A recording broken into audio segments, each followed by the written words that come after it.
Good morning. Now, I need someone to tell me if I'm audible. Yeah, you're audible. Fantastic. Well, welcome everybody to Scan Academy. The time is 8:30 and we have a full program today. So we're going to try and start on time.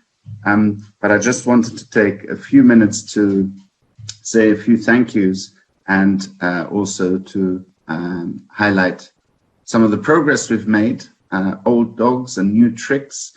In the last few weeks, we've learned how to make websites. We've learned how to do really good live streaming. And thanks to Rajneesh for all the video conferencing facilities. All of that in order, through these difficult times of the lockdown and the coronavirus, to try and meet with friends and meet with you all, be online, be educated, learn about ultrasound, and take our specialty forward, and also be in touch during these lockdown times. We've got a fantastic success. We've built in just 2.5 weeks a brilliant platform for our webinars, for your joint education. We have 3,200 people registered today, and there are more arriving all the time from 63 countries. Big shout out to India, the biggest contingent today. Philippines, a close second. We've got lots and lots of people from Australia. A special mention to someone from Bolivia. It's about 2:30 in the morning in Bolivia at the moment. So well done you for joining at this unsociable time. We've got someone from Cyprus, where I'm from, so I'll say that. And just a very quick thank you all to all our partners. A big thank you to Nick Vrachnis in Greece, who has done a lot to promote the event, to the French College of Echocardiography, the CFEF, who have invited many thousands of delegates to come to us today. Mauricio Herrera in Colombia, in South America, who has founded the Maternal Fetal Medicine Foundation and who is co-hosting the event in South America today. And of course to General Electric, GE, who is sponsoring this event, so that allows us to bring you this event for free. I'd like to thank all the speakers today in advance for giving their time willingly and freely. And of course, most of all, I'd like to thank you, the delegates, for turning up today on a Sunday and leaving away all the daily grind in order to be educated on ultrasound by top experts today. And that's all I wanted to say really this morning here in London, afternoon in India, evening in other places, and very, very early in the morning in South America. Thank you for joining today. I'm going to hand over to Prashant, who is going to introduce our first speaker and also to say hello. Prashant. Hi.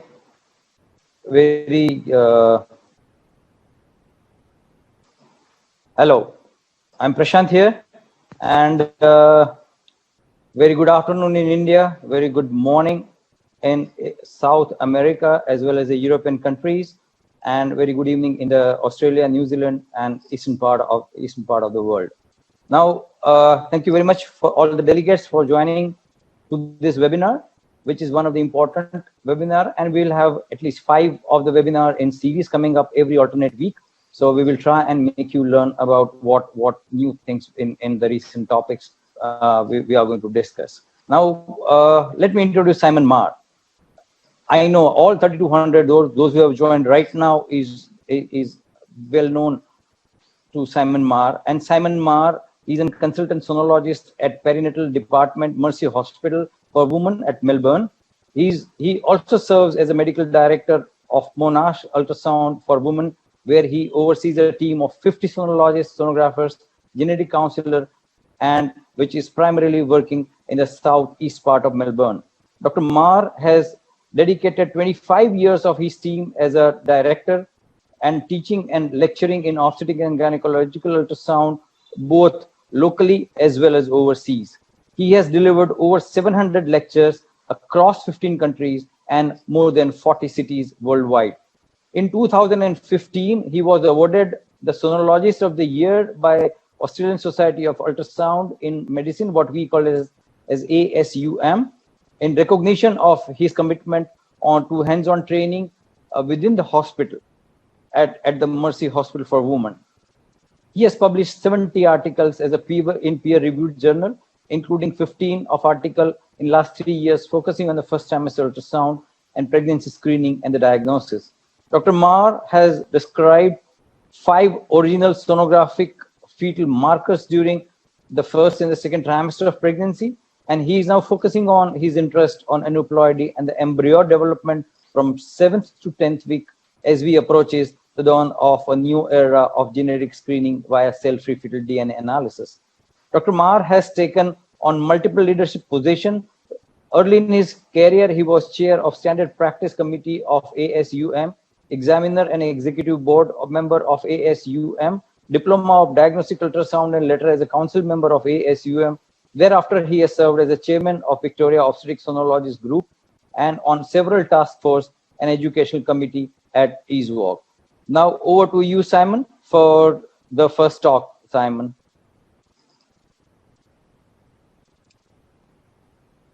Thank you, Prashant.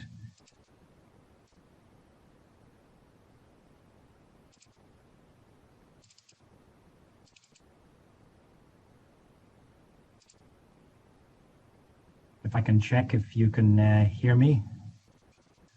To do a sound check, somebody maybe text me or let me know. I'll just yes, start you can. You are audible. You can hear me. Thank you, Prashant, for that introduction. Good morning, good afternoon, good evening to all who joined, and thank you, Iris, for organising this, the consummate organiser, and a credit to you that you've managed to pull extraordinary figures from 63 different countries. In a sense, that's a reflection of how well you are connected to the world of ultrasound. And I thank you for your commitment and ability to be able to pull all of this together.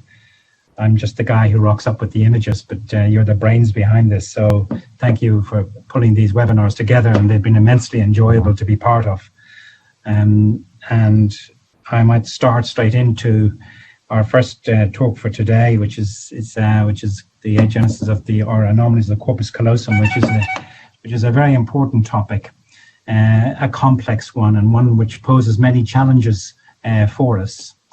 The title or the talk structure is divided into an introduction, an overview of the normal corpus callosum, the biometry, the sonographic markers of complete agenesis of corpus callosum. Then I will get into partial, which is challenging.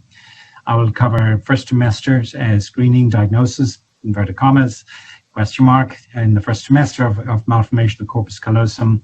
And then I'll touch on the prickly topic of the thin and the thick corpus callosum, finishing up with a summary with some suggestions as how we move forward. As I say, agenesis of the corpus callosum is probably one of the most interesting, dynamic, rapidly changing anomalies in the fetus, and it differs from most of the routine work that we see and malformation that we are used to. Agenesis of the corpus callosum stands out for me. I guess it stands out for many reasons in that it involves so many people, maternal fetal medicine subspecialists, sonologists, obstetricians, radiologists, and so on. Many different disciplines are involved, and it is an anomaly that not only involves multidisciplinary approach to diagnosis, but to the management of these children and informing parents going forward. The most important group in all of this is the parents. And I received a very touching email from a parent of a child of corpus callosum, who's a mental health nurse during the week, who gave me an account of her pregnancy and how she went through this system in the medical field herself. And I can read between the lines and see that there are many, many challenges that we are posed with and that would lie ahead. When I did a search in agenesis of corpus callosum in the PubMed, I came up with 4,000.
And I think tractography combined with ultrasound assessment and exclusion of coexistent other CNS malformations may bring about a meaningful correlation between structure and profiles of motor, cognitive, and behavioral outcomes. And I think that's not going to happen tomorrow, and probably not in my lifetime.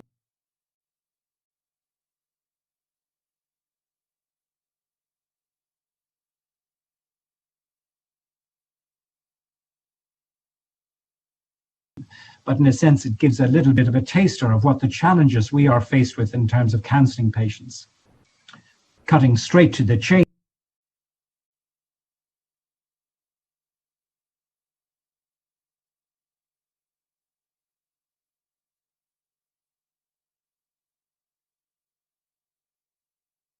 This can be done either in isolation with ultrasound or in combination with MR. Now, many of you are familiar with this image, an image on ultrasound through a sagittal section of the fetal brain, outlining the corpus callosum, which has got the four parts to it: the rostrum, the genu, the body, and the splenium. This is anterior.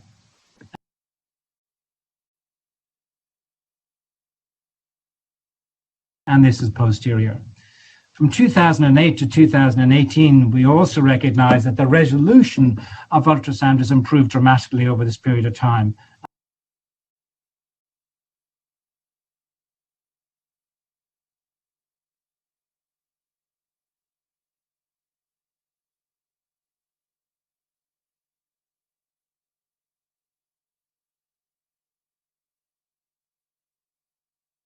I'll come to again and again during the talk. You may not have noticed in the ISUA guidelines that whoever supplied these images supplied them with good intention, because if you look in this section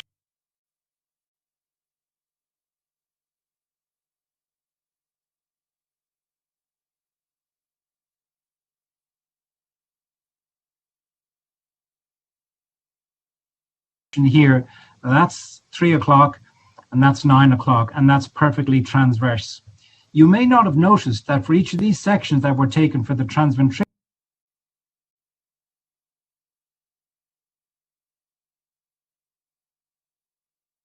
plane and that were taken for the transcerebellar plane, they were not in a 3 to 9 position. They were in a 2 to 7 position. What's the reason for that?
Always visible, but if you angulate the transducer so it's slightly oblique, you will bring the genu into view. That becomes critically important in terms of imaging with 3D in a setting where you cannot obtain a sagittal image of the corpus callosum.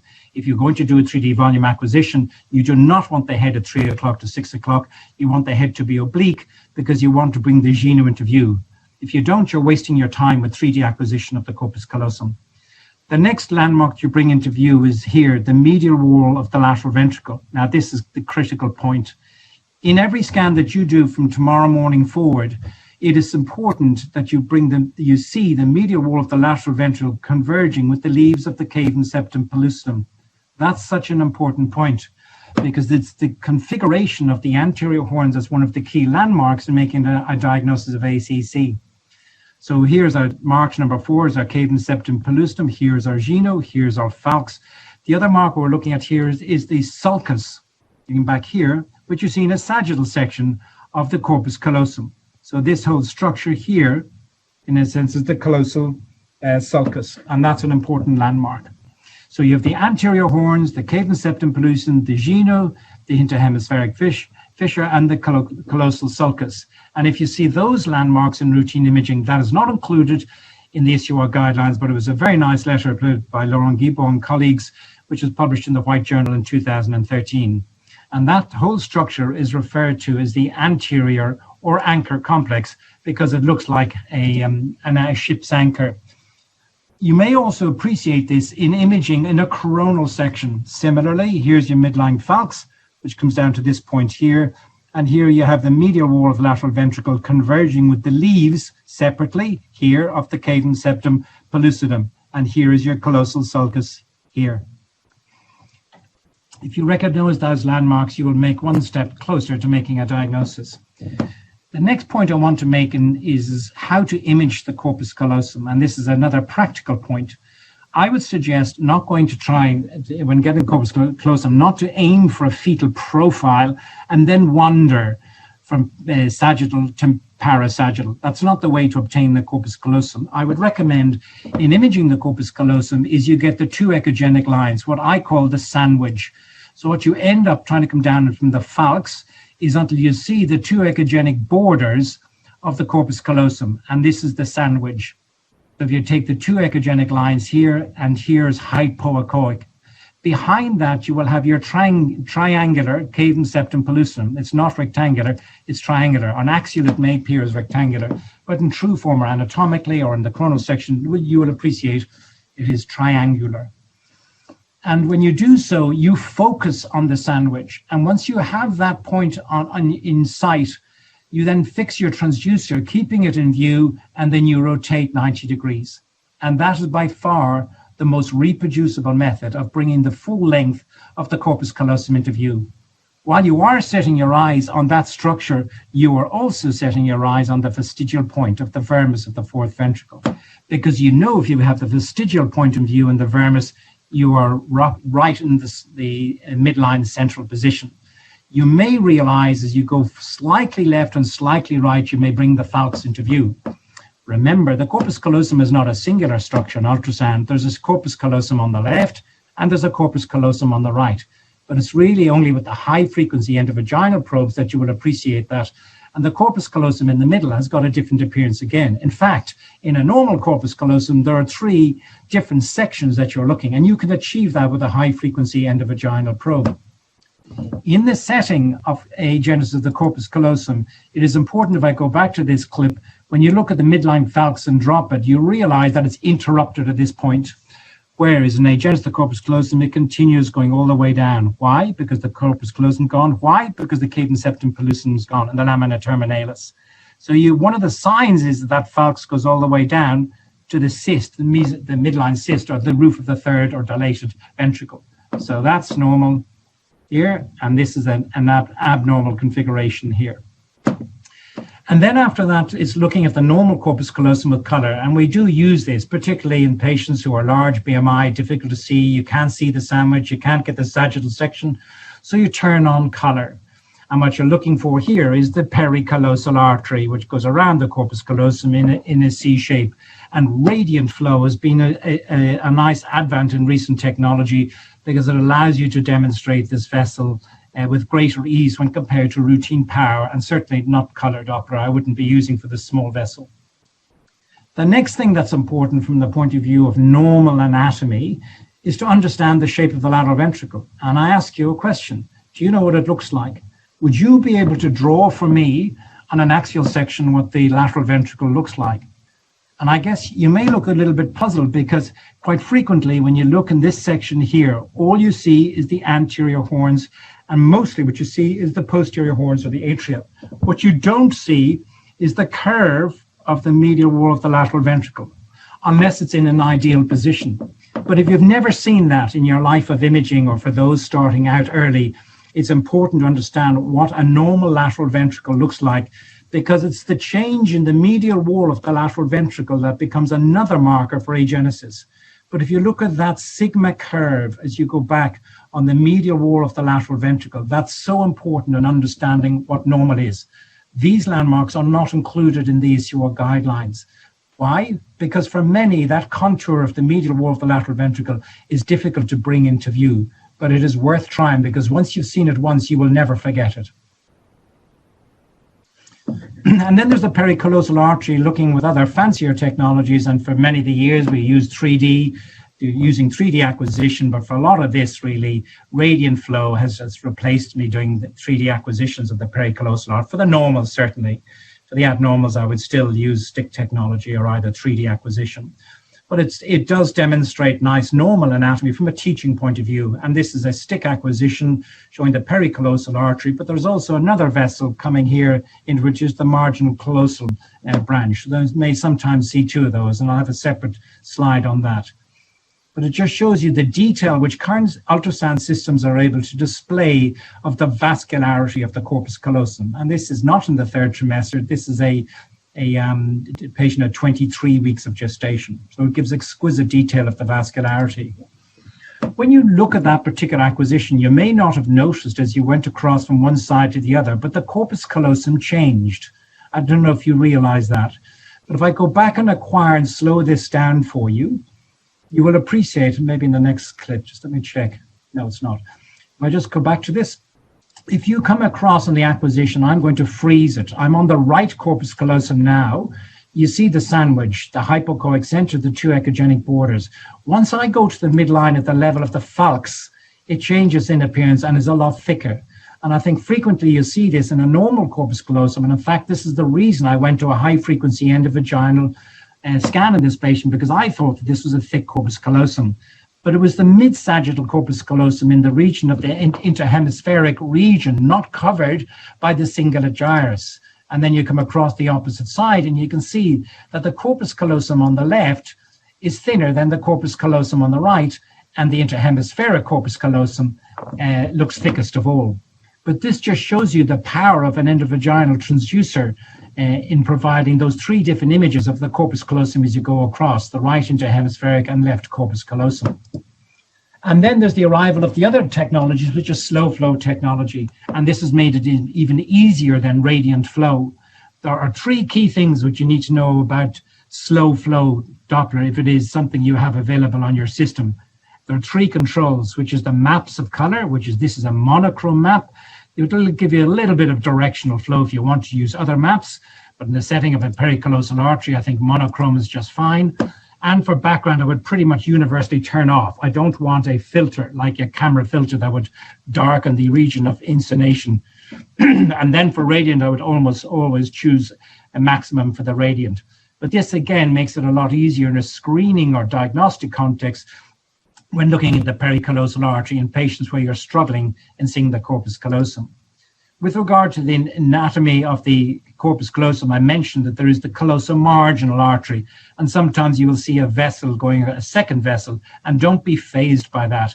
That is a normal variation, and particularly with the use of a slow flow technology, you will see this vessel. Let's get my timer up. You will see these two vessels. So in terms of 3D imaging, Prashant is going to talk about that. I think probably for me in clinical practice, the key thing is the value of volume contrast imaging. And then multiplanar comes after that, confirming in two or more planes the parts of the corpus callosum. But I think the biggest advantage in a sense is, damn, I can't get the corpus callosum. And then you get yourself out of trouble by getting a reconstructed image. And that is a time-saving exercise in routine clinical practice. And in a situation when you're doing that, as I say, you might be lucky with a straightforward position AP, but this is a feature you can see as I rotate around and bring the occiput posterior, rotate 90 degrees, I haven't a hope in hell of getting any information about this midbrain. So it's in a scenario like that that I do a 3D acquisition. But the key thing I mention about is you must get your anterior complex, you must look for your callosal sulcus, and you must look for your triangular, and you have to see this bar of tissue, which is your genu. And by only tilting the transducer into an oblique position, can you then acquire. If you can't see the genu, then don't acquire. And that's just a very slight manipulation. But if you put that into clinical practice, you will be able to bring up sagittal corpus callosum that you cannot obtain on an axial view. And that's just taking the same, then you take your multiplanar, come up to, well, I'm just going to fast forward into the time, and then you come on to your 3D reconstruction showing a normal looking corpus callosum. So it is a very valuable tool in routine imaging where you can't get it. But my preference would always be for 2D rather than 3D in routine imaging. Then there's the question about what to measure and when to measure. Well, this is a can of worms. I want to just talk about, first of all, what are the measurement charts? And I'll leave to the end of the discussion maybe for the group at large to say, is measurement of the corpus callosum that something we should be adopting in routine clinical practice? And I will touch on it here and there throughout the talk. I will bring up one of the earlier ones by Gustavo's chart, which is frequently seen at meetings. It's an important thing to mention about this, and Gustavo will be the first one himself when he mentions about his chart. If you look at the actual number of patients that were recruited around the individual gestations, they were small in number. But the most significant thing in the measurement, take the length, which is the one we would most consider measuring, is there's a very wide standard deviation in measurement to the point that I don't think you could put that chart into clinical practice. And I'm sure Gustavo would agree with me. If you take a standard range of 4 millimeters either side of 20.6 at 20 weeks of gestation, that's something I'd be very nervous about making a call of a short corpus callosum on that chart. I think if you look at the more recent charts, and this is a chart which is recruited over 17,000 measurements of the corpus callosum in a multi-center study, over 2,950 fetuses. And the first thing you will note that the standard deviations is much tighter when you use such a large number of patients. And I think this is a chart that's worth considering because it overcomes the weaknesses of the older charts because they were selected populations, they were low numbers, and the statistical methods that were used were different, and the number of scan episodes for them were not reported. This was, in fact, this paper was a masterpiece in statistics. It included all sorts of things from the Cox T distribution to the adopted worm plot, which is an internal testing of its own statistics. In Iris, we would have this for breakfast, lunch, and dinner. This is the sort of stuff that lights as fire. But this study was something that really provided a very precise range, mean standard deviation. So if you were to go in and do a scan tomorrow morning between 20 weeks and 6 days, the mean would be 21 millimeters plus or minus 1.4.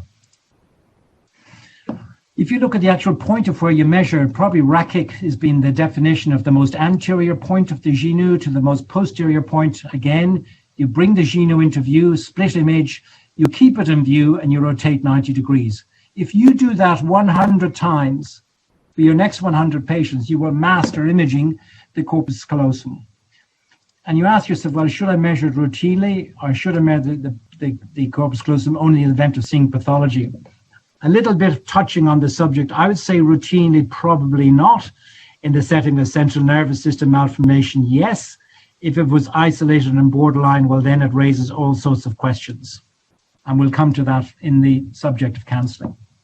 And I want to get on to the guts of the talk, which is corpus callosum malformation. I want to go through each of these one by one, starting off with the most obvious of them all, which is complete agenesis of the corpus callosum, which you have that enlarged ventricles, the radiant sulci, no corpus callosum in view with dilatation of the third ventricle, to a partial agenesis of the corpus callosum. Don't worry, I know I'm going through this fast, but I'm going to go through each one of them slowly.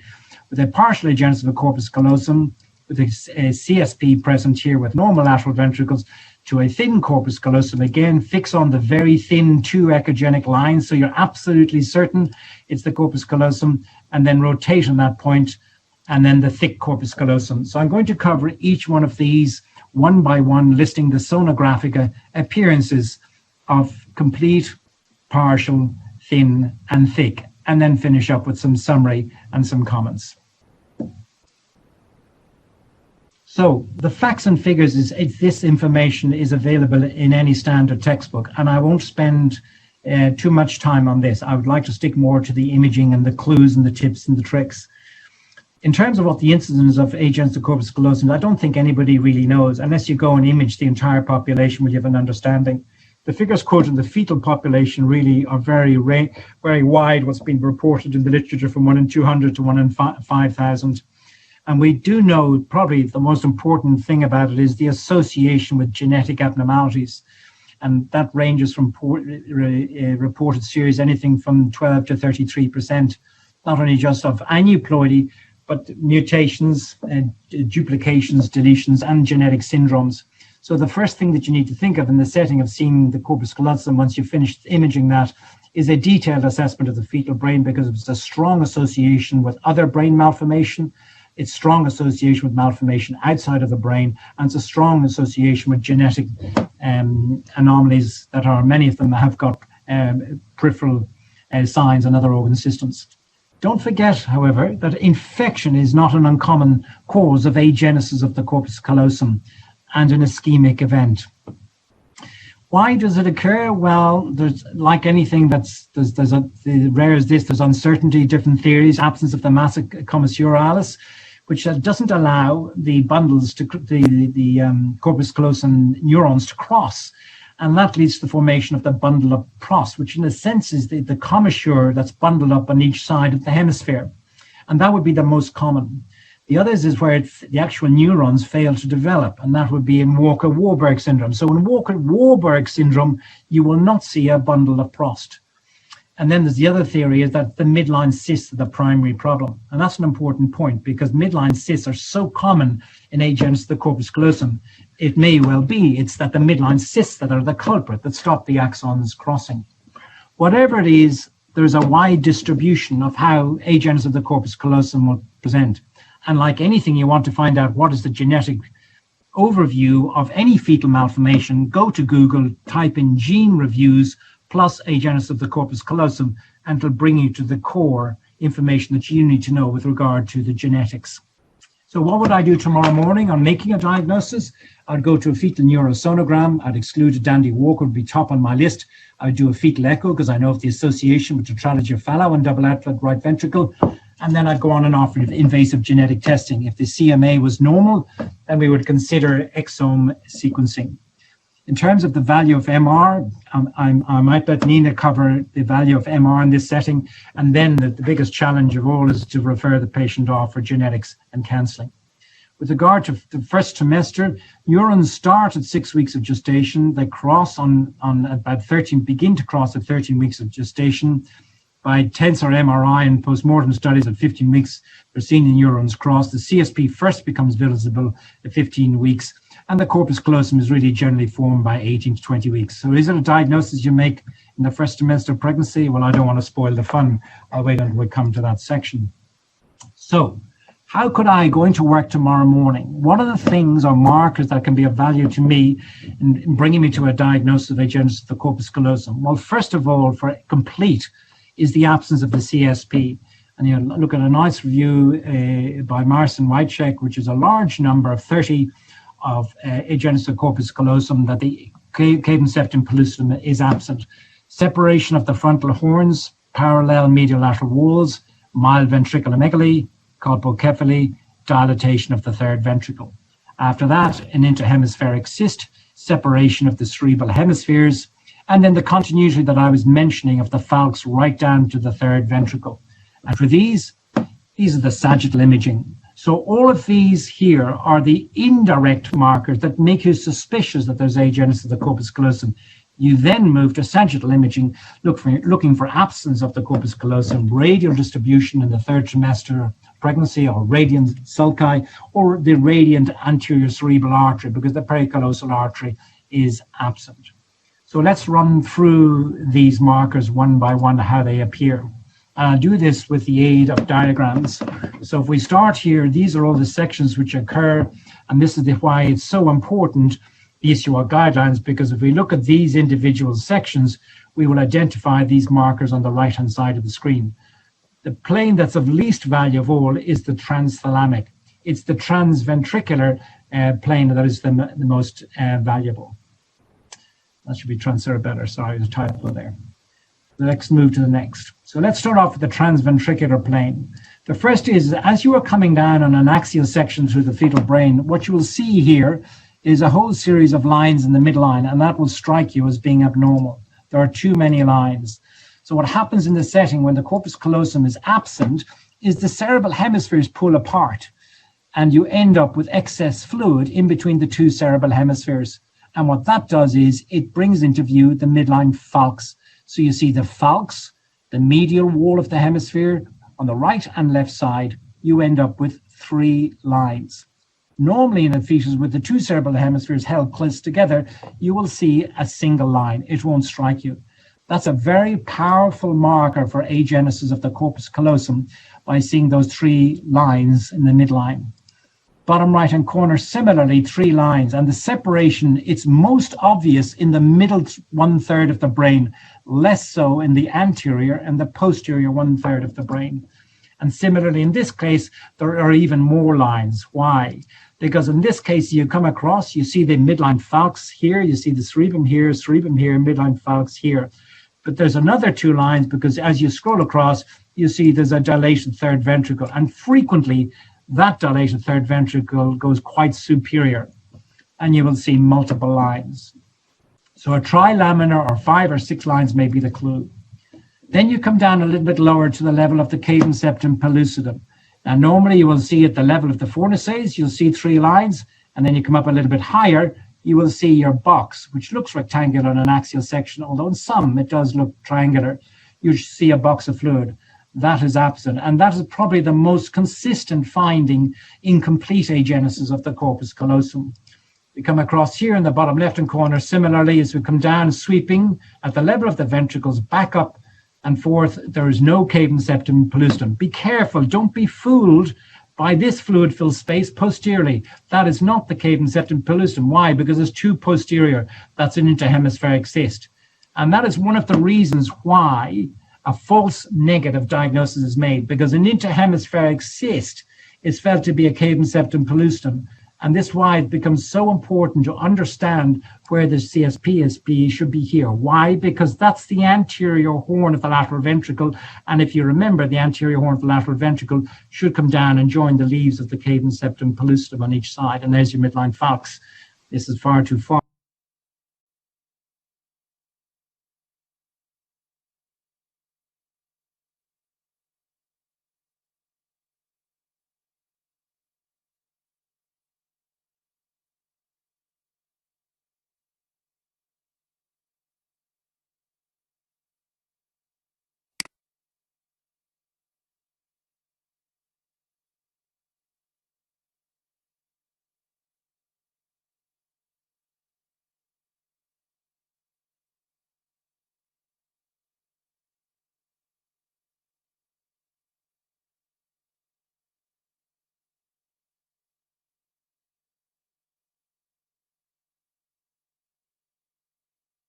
You see the increased distance, the falx, the separation, the cyst, the colpocephaly.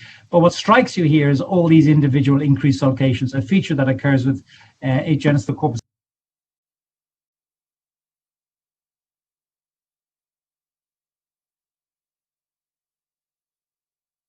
callosum in the 3rd trimester of pregnancy. Next after is colpocephaly, what's referred to as teardrop-shaped lateral ventricles. So when you look at this ventricle here,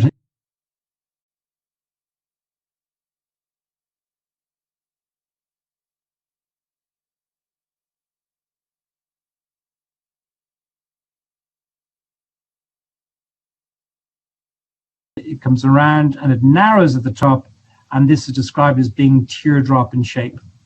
And bottom right hand corner, similarly here, this is the medial wall of the lateral ventricle. essence is the same thing, but this is very good for a trainee to do, is you draw a line from the midline to the lateral ventricle, the medial wall of the lateral ventricle, and you compare that distance to the falx to the medial wall of the lateral ventricle at the level of the atria. And if this measurement A is bigger than this measurement B, then you should the penny should drop that you're dealing with agenesis of the corpus callosum. In a sense, it's a way of putting a measurement to colpocephaly. So A is greater than B. And why is that? It's simply because the bundle of Prost, which is in here, has pushed the lateral ventricle out here. It normally should converge, as I mentioned earlier on, into the cavum septum pellucidum, but it's been pushed out, and that's why it ends up being teardrop in shape, because the bundle of Prost, or either an interhemispheric cyst with bundle of Prost, pushing the medial whole of the lateral ventricle outside, or laterally. Then there's the parallelism of the medial wall of the lateral ventricle. So here you can see, first now you begin to recognize all these signs. You look through them, you see multiple lines. Well, that's abnormal. So the separation of the cerebral hemispheres. But what's different in this case to the previous cases is that the medial wall of the lateral ventricle is a straight line. And that's why I covered at the very beginning the importance of understanding what is the configuration of a normal lateral ventricle. And this is very abnormal. If you follow this, you draw a line through this lateral ventricle, it almost appears as a straight line. So not only do you have the three lines in the center here of your cerebral hemisphere, falx, you also have a straight line of the medial wall of the lateral ventricle, and then you have the outer border. So it's a condition of many lines in some fetuses. And then a normal for comparison, as I said, if you've never seen what a medial wall of a lateral ventricle, do it tomorrow morning. You come across and you see that curvy appearance to the medial wall of the lateral ventricle. The bundle of Prost is something that is really appreciated more in the third trimester of pregnancy, and you can see that bundle up collection of neurons in the medial wall between the falx and the wall of the lateral ventricle. And with 3D with VCI static, the bundle of Prost really becomes quite striking later in pregnancy. But by all the other features are already there. It's a little bit academic. This would be right down on the list, seeing the bundle of Prost, especially in the mid-trimester. And then there's the lateral ventricles may be entirely normal. I know you may think that in terms of ventriculomegaly, you think, oh, I don't have to worry about agenesis of corpus callosum because I'll always be able to pick up the ventriculomegaly. Well, the problem is that many features of agenesis of corpus callosum do not have ventriculomegaly. In this case, you will see that there is some degree of choroid separation, but if you measure that at the level of the parietal occipital fissure or at the level of the glomus, according to the UCR guidelines, you'll see that that's normal. That's about 7 millimeters. And this one here, the choroid fills entirely the lateral ventricle, and there's not even a hint of ventricular dilatation. So if you are a person who's going to rely on choroid filling the lateral ventricles and the absence of ventricular dilatation giving you reassurance, I think you need to think twice about it. Because when you look at all the other signs, you see them here. You see the multiple lines. You see almost a straight appearance, parallel appearance. You see the absence of the cavum septum pellucidum. You see the teardrop shape to the lateral ventricle, even though it's not dilated. And then there's the interhemispheric cyst. So this may be seen down the level of the transthalamic view, but also may be seen as a higher view. This is an endovaginal scan in a fetus with agenesis of the corpus callosum, showing that midline cyst. And then in this case here, looking at the third trimester of pregnancy, you see the interhemispheric cyst is increased. You see the increased sulcations. There's no ventriculomegaly, but you see there is a midline cyst just here. Go back to the beginning. And for these, when you see these, they are so variable. And I'll have a separate slide on the different types of cysts that may occur.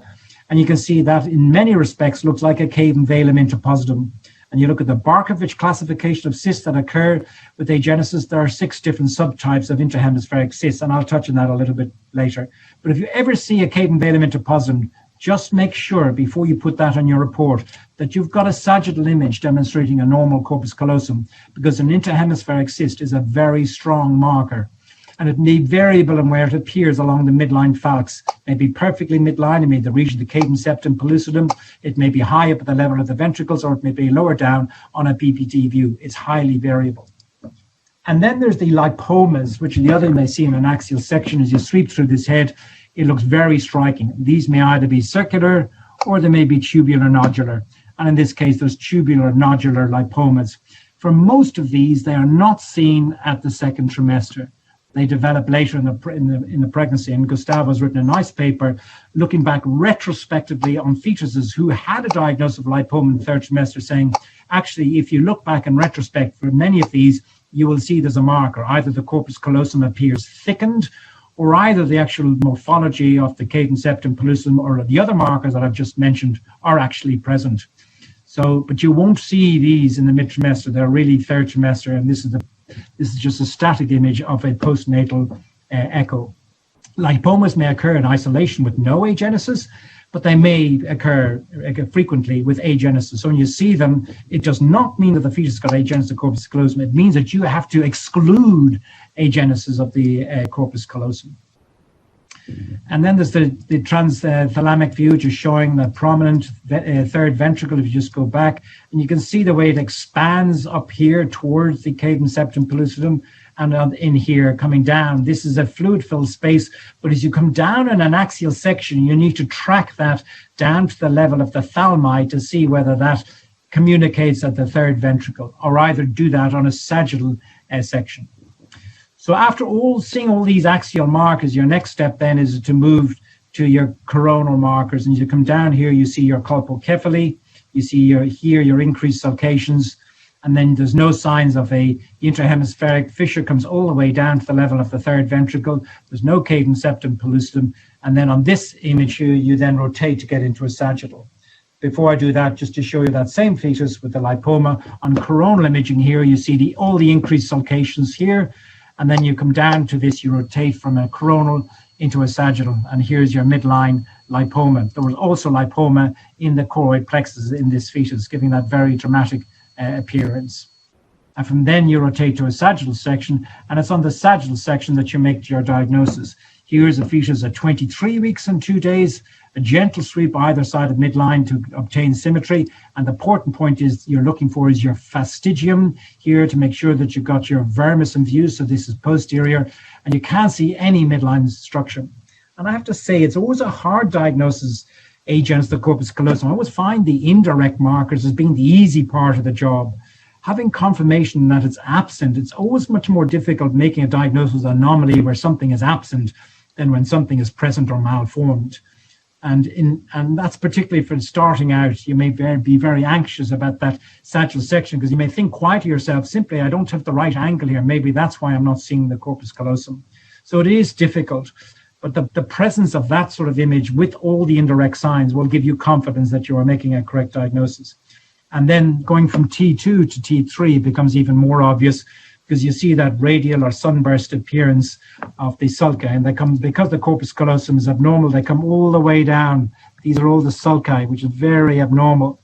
You should have here a normal corpus callosum, and above it you should have here the cingulate gyrus, and then the sulci should come down to that point. Well, that's clearly not happening in this fetus. Just in the interest of time, I might just keep going. And then the color Doppler. So when you look on color Doppler, we see here what we would like to see is a normal pericallosal artery with slow flow or radiant flow.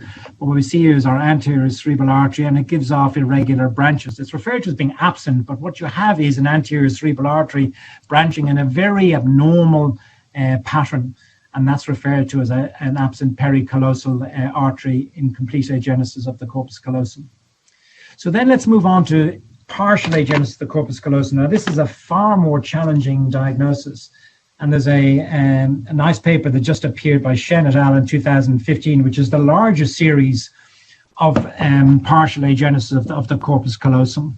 And this is on 38 out of 71 had no signs in axial imaging, and that's what's so troubling about this diagnosis. So if you look at the ISUOG guidelines at the transventricular, transthalamic, and transcerebellar planes, 50% of partial agenesis will demonstrate absolutely no signs, because in many of them, the cadent septum pellucidum is present. There may not be separation because it holds the hemispheres together, there may not be separation, there's no parallelism with the lateral ventricles, and so on. So in a sense, if sagittal imaging is not part of your routine, you may fail to make a diagnosis of partial agenesis of the corpus callosum. But if you are going to adopt sagittal imaging routine practice, you need to adopt it for all. And in a sense, adopting that sagittal imaging for all in itself may be digging a grave for yourself, because there are so many patients with large BMI that from a practical population screening point of view, trying to obtain a sagittal image of the corpus callosum is not easy. Separate to the cavum septum, which in their study was 26%, it was an abnormal shaped cavum septum pellucidum, those 21% when it was absent. And then there were the other markers later in the pregnancy of radial sulci. Interestingly, the radial sulci only occur in the region where it is a partial agenesis. In the present where it's present, you will have your cingulate and your normal sulcation present. So the problem is that the indirect markers are not as sensitive as they are with complete agenesis. And this is another series of 22 from Volpe's group, of which 20 were partial agenesis. Most of them presented with mild colpocephaly. And that's a general rule, in fact, with agenesis of the corpus callosum. The more severe the ventriculomegaly is, the less likely it is to be agenesis. Typically, with both partial and complete agenesis of the corpus callosum, the ventriculomegaly is mild. So you always need to be suspicious about mild VM and agenesis of the corpus callosum.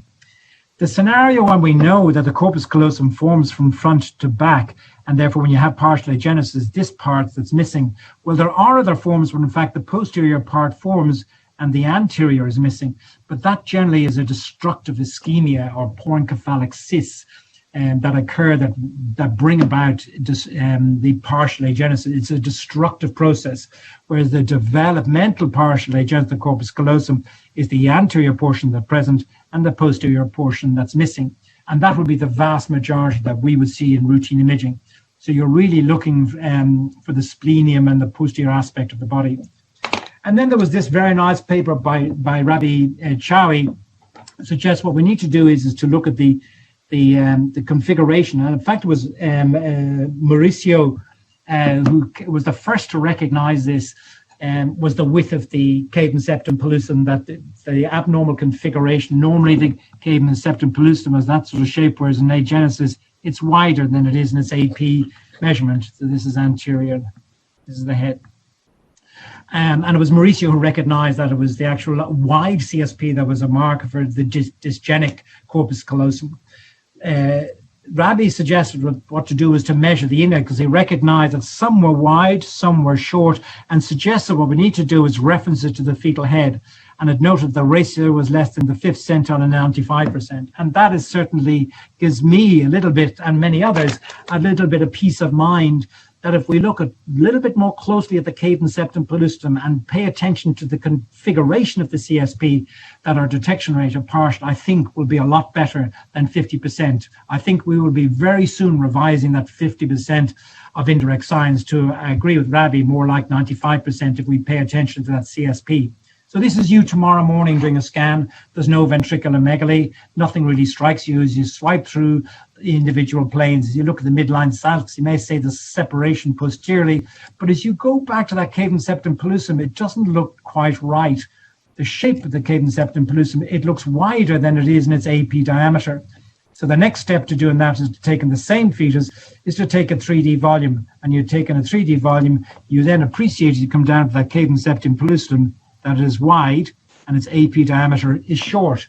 So it is two things, and then in a sense it is the two factors of being short and wide, and hence the importance of the index, CSP index, that will bring a higher detection rate on axial imaging. This is even more challenging. And let me ask you, if you were to go to work tomorrow morning, would you pick this patient? So the first thing when you look at everything is absolutely fine. Here's the insula looks normal, midline falx looks normal, the third ventricle looks fine. The atria looks fine. And if you look at the medial horn of the lateral wall, it converges towards the cavum septum pellucidum. You would turn around and say, there's no way on earth that I would ever pick that. But look more closely, because if you look at that cavum septum pellucidum, go back a step, you see the three echogenic lines, which is this point here, is the body, the columns of the fornices. There's your three lines, and here's your midline here. That's not the cavum, and you come up a little bit higher, and then you see your cavum that stands out because that is so wide. And then you begin to realize, in fact, not only is it wide, but reference to its AP diameter, the AP diameter is much less. And this is where the CSP index comes in. So if you ever see anything like that, in fact, if you ever see that the width is more than the AP diameter, next go on to your coronal imaging. And when you look at this coronal imaging, you have that very abnormal appearance to the anterior horns of the lateral ventricles. And this is on a 3D rendered image of same, showing that sort of Viking horn appearance of the anterior horns of the lateral ventricles. And this is the MRI and the same fetus. As you come down, you see that the medial walls parallel. As you come down to that, you see the abnormal configuration of the cave and septum, the abnormal configuration of the anterior horns, sometimes also referred as a racing car appearance. And this is another case I'll skip to very quickly, almost identical, but 3 years earlier, lateral ventricles absolutely plumb normal. And I say to you, list the 3 abnormal findings. One is the cave and septum pellucidum here, that you see is wider than it is in an AP.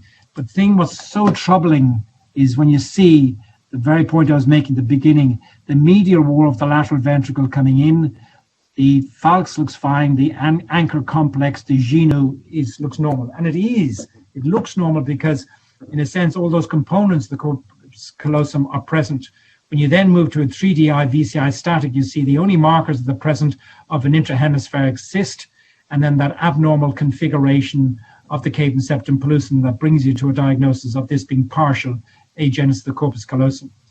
And here's the midline cyst, which is more striking. I've now moved to a higher frequency transducer. Here we see the midline cyst, and that's such a giveaway in the setting of a cave and septum pellucidum that's got a configuration that's so abnormal. And if you see those 2 factors, the intrahemispheric cyst with the width wider than the AP diameter, the penny must drop for you that you are looking at a partial agenesis of the corpus callosum. What would you do next? Well, the next step then after here is to move to a coronal image and then look for your Viking horns. And then next to that is to move to sagittal imaging. And if you look at actually the corpus callosum that is present actually is quite thick. If you look at a sagittal section, but it ends up here, the rostrum geno body, and there's half of the body and the splenium are absent. But it's combining for me, it's the coronal is such a giveaway because sometimes that sagittal section could be so challenging. Of course, I'm always going to put my best slide in a talk, but it can be so challenging in routine day-to-day clinical practice. So finishing up with the thin and thick corpus callosum, I've gone a little bit over time, so I'll just slide skip. I'm going to skip through that. I'll finish up with the differential diagnosis, and this is particularly challenging. So this is a fetus who's got a dilated cave and septum pellucidum. Now, when you're faced with a dilated cave and septum pellucidum, the first thing I know you think of is 22q deletion, or either trisomy 13, 18, or the trisomies. But in a setting where the trisomies, there's nothing else to support 22q deletion, you also need to make sure you're not looking at agenesis, because the cave and septum pushes these lateral ventricles out, making it look like agenesis of the corpus callosum. This is a completely normal fetus other than just having a dilated cave and septum pellucidum. And another one here, and a 3D acquisition with a dilated cave and septum pellucidum and a completely normal corpus callosum. The only thing that was abnormal was an enlarged CSP, so it can absolutely mimic partial agenesis of the corpus callosum. And then there's the thin there's a thin CSP, and sometimes the CSP may have no fluid in it. I think the terminology that exists in prenatal literature is very confusing. I think there should be 2 terms. There should be absent leaves of the cave and septum pellucidum, and there should be absent fluid within the cavum, or the dry CSP, because we universally call this absent cave and septum pellucidum. But I think, in a sense, looking for, in seeing this case, there's a reduced amount of fluid in the cave and septum pellucidum. These are the fornices, which are quite striking. You see the linear echoes of it. The next is to move on to a sagittal image. And in some of these, when you move to sagittal, you can see a beautiful corpus callosum, but you ask yourself, is that fluid in the cave and septum? And in some of them, there will be no fluid. In this case, you look at your sandwich, you look at your transtracheal lines, and directly posterior here, there's no cave and septum pellucidum. And the way of confirming that is you rotate this transducer into a sagittal section. This is not an absent cave and septum pellucidum. I think this is a dry cave and septum pellucidum. It's just a small point. And then there's the truly absent cave and septum pellucidum, that's in holoprosencephaly. And here's the fornices here. As you come down in this fetus from a axial section, you then see that the cave and septum is truly absent. And in this case, the leaves are absent. And you know the leaves are absent because when you come up more superiorly, you see that the anterior horn is shared across the midline. And that's a very different appearance to the dry corpus callosum, dry cave and septum pellucidum, which I showed in the previous image. So just a few words to finish up. The thick corpus callosum is really a can of worms. I think there is some evidence to suggest that it's associated with a number of genetic syndromes associated with neurofibromatosis, Cohen syndrome, and deletion 1611.2, which is interesting, causes a thick, whereas the duplication causes a thin corpus callosum. And as I mentioned earlier, it may be a marker, a thick corpus callosum, for a lipoma later in the pregnancy. But for most, really, if the corpus callosum is thickened and the fetus is otherwise normal, I guess I put the question to the group at the end, is that something that you would report on? Or is it, in a sense, of can of worms? If there's nothing else to support that their CNS pathology, is to leave it there. And in a sense of looking at the charts, again, the same point I would make about the charts as to which chart you should use. And this is a chart which has got handsome numbers in it with a good standard deviation that was published in the White Journal in 2013. And if you want it in terms of a thickness, remember that the genu will always be thicker than any other part of the corpus callosum. And if you want it at 20 weeks of gestation, the cutoff is 2.6 millimeters, is the 90th centile, because we all like easy numbers to carry around in our head. Easy rule of thumb, it's more than 3 millimeters, which is more than 2 standard deviations at 20 weeks. Then pull out this chart, which again got handsome numbers in it with good standard deviations. The figure I carry around in my head, it should be, I measured the body, and it should be 1.5 millimeters of the mid-tremesser if I'm suspicious that I have a thickened corpus callosum. So in this case, was a fetus interesting because she had a diagnosis of spina bifida in the first trimester of pregnancy, and this is the ventriculomegaly. This is before she had her surgery done. And this is the sagittal imaging of the same fetus. And you can see as you come down to your sandwich, you know you're for sure looking at the corpus callosum because you've got your 2 echogenic lines. It looks thick at that point. And that's where I raise suspicion for these thick corpus callosum is on axial imaging. You will see, and then you follow your 2 lines from a coronal section around onto the axial. And the reason for that is so important because it's so easy to confuse a corpus callosum with a thin singular gyrus. And I think for many of those that are called locally, that are sent to me, said, please review thick corpus callosum, turn out not to be the corpus callosum, but rather the singular gyrus. And in fact, this is a thin corpus callosum. This is the corpus callosum here. And in fact, this is the singular gyrus above it. And similarly here, in another case, referred in query, thick corpus callosum. But when you look at this, there's your singular gyrus, which you can see in an axial section. Again, understanding those landmarks, this here is the singular gyrus on a coronal section. You then rotate on the singular gyrus, and as you can see that in fact is not a corpus callosum, that is the singular gyrus. This is the corpus callosum beneath it. It is so easy to confuse them. And then separate to that, there are variations in the anatomy of the singular gyrus, which may also add confusion. So you need to be very cautious about making a call on these. We see far more thin corporatia than we do thick corporatia. And similarly, these have been described with a whole series of gene malformations. And I'll not go through the list of them. This one is interesting, 1611p, either duplication or deletion will lead to a thickening or a thinning of it, but there are a series of other syndromes described. In clinical practice, for me, this is really associated with other abnormalities. So if you see a fetus with a talipase and you go to image the corpus callosum, you see the 2 tiny thin echogenic lines in a coronal section. Your next step after that is then to rotate on the genu from your 2 tiny thin lines onto a sagittal section and confirm that it's a thin corpus callosum. Remember the figure I gave, the median is 1.5, and then to chart it. It becomes far more significant if it's thin and I have an abnormality to go with it, particularly the talipase, because for me, talipase is one of those things that we know is associated with complete agenesis of the corpus callosum. And then it may be abnormalities that are not outside the CNS, but also abnormalities inside the CNS. And I might just skip through these because I've really gone over my time.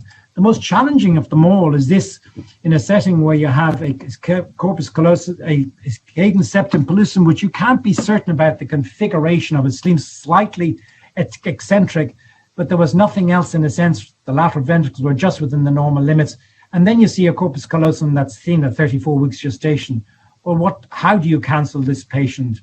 And in a sense, these are technically very challenging. From an imaging point of view, the next step would be to go through a 3D assessment and then look at a 3D tomographic ultrasound slices.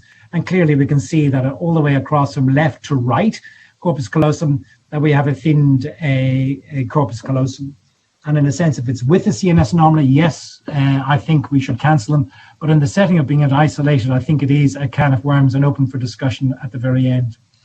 Remember, when you see interhemispheric cysts, these are well described being associated with agenesis of the corpus callosum, and quite frequently they may be substantial. And if you look at the Barkovich classification, there are those that communicate with the ventricles, and there are those that have no communication with the ventricles. But all these subtypes of interhemispheric cysts, which I think is beyond the limitation of this talk, just remember that there are many different types are described, and it's worth reading up about these, because these will give you a clue when your day arrives in the patient that has agenesis of the corpus callosum with significant cysts. And for many of these arachnoid cysts, they are treated now not by open surgery, but rather endoscopic resection. But they add a degree of complexity when it comes to cancelling these patients, rather than just cancelling them as isolated isolated arachnoid cysts. One liner: in the first trimester of pregnancy, you cannot make a diagnosis of agenesis of the corpus callosum. Why? Because simply it's not formed in the first trimester of pregnancy. There have been a number of papers describing both color Doppler showing an absent pericallosal artery or a brainstem to falx distance ratio. But the problem is that these two are indirect signs. The corpus callosum does not form sonographically until 16 weeks of gestation, and therefore it is impossible to make a diagnosis. So don't be tempted. The grafts also don't go before 16 weeks of gestation, all grafts, and for good reason that they don't go before this point in time. I'll skip this slide. And the pericallosal artery in terms of is readily visible, but I would say it's readily visible. You've got to be very careful, because in many of these, you are actually not looking at the pericallosal artery. You are looking at the straight sinus, and these two here are not the pericallosal artery. This here is the beginning of the formation of the pericallosal artery. And in any way, I wouldn't be advising using color Doppler examination in the first trimester of pregnancy without good reason. There was good reason in this case, which was chromosomally abnormal. But in routine practice, I would not advocate the use of color in screening, because it really has little practical value. So in summary, I think agenesis of the corpus callosum is no question, it is a difficult diagnosis. It is challenging.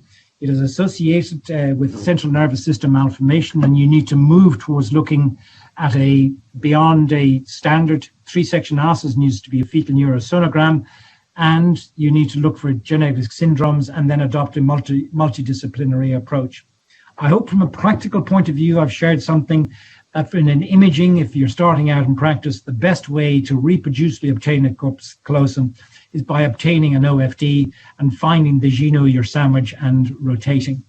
I think we really have diagnostic challenges with partial agenesis that may precipitate us to routinely suggesting sagittal imaging.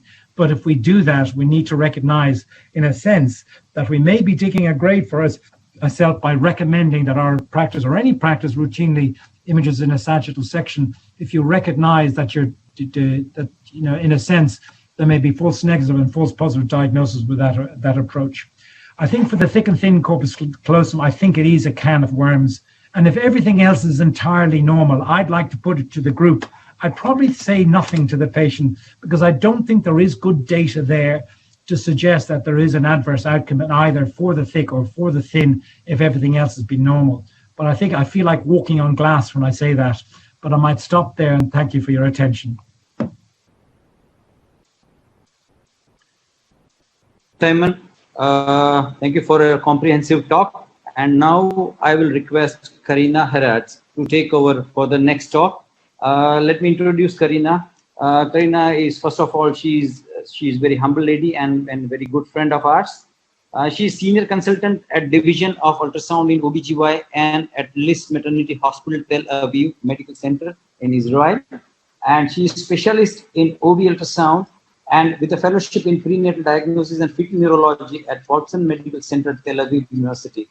She is international faculty at the ISWOC, member of the Director Board of Israel Society of Ultrasound in OBGYN. She is member of the Director Board of the Israel Society of Ultrasound in OBGYN, member of International Research Consortium for Corpus Callosum, and brain connectivity, and author of more than 30 peer-reviewed articles, along with the book chapters and review on the field of fetal neurology. She is expert in fetal brain, and she is a brilliant orator. I tell you, at the end of the talk, you will realize what I want to convey and what I want to say. Over to Karina for your next topic. Thank you so much, Prashant. Thank you, Aris, also for your invitation. For me, it's a big pleasure to be here with you. You know that this weekend I had the opportunity to participate to 3 webinars, one from Colombia, the other from Brazil, and now this one. And so, although these Corona times are so crazy and made us so inside ourselves, looking inside ourselves, but we could be in touch to so much people and bring much of our experience and the little of our clinical practice to you. So I thank you so much. For me, it's an honor to participate. And Simon, you know, you are an artist, and I'm very glad that I'm speaking after you, because you've made my life so much easier, and I will be able to talk about other things that I didn't think I would have time to. So thank you so much for your presentation, brilliant presentation. And I was really in doubt how I could deliver this theme that was proposed to me. So I'll start by sharing my screen.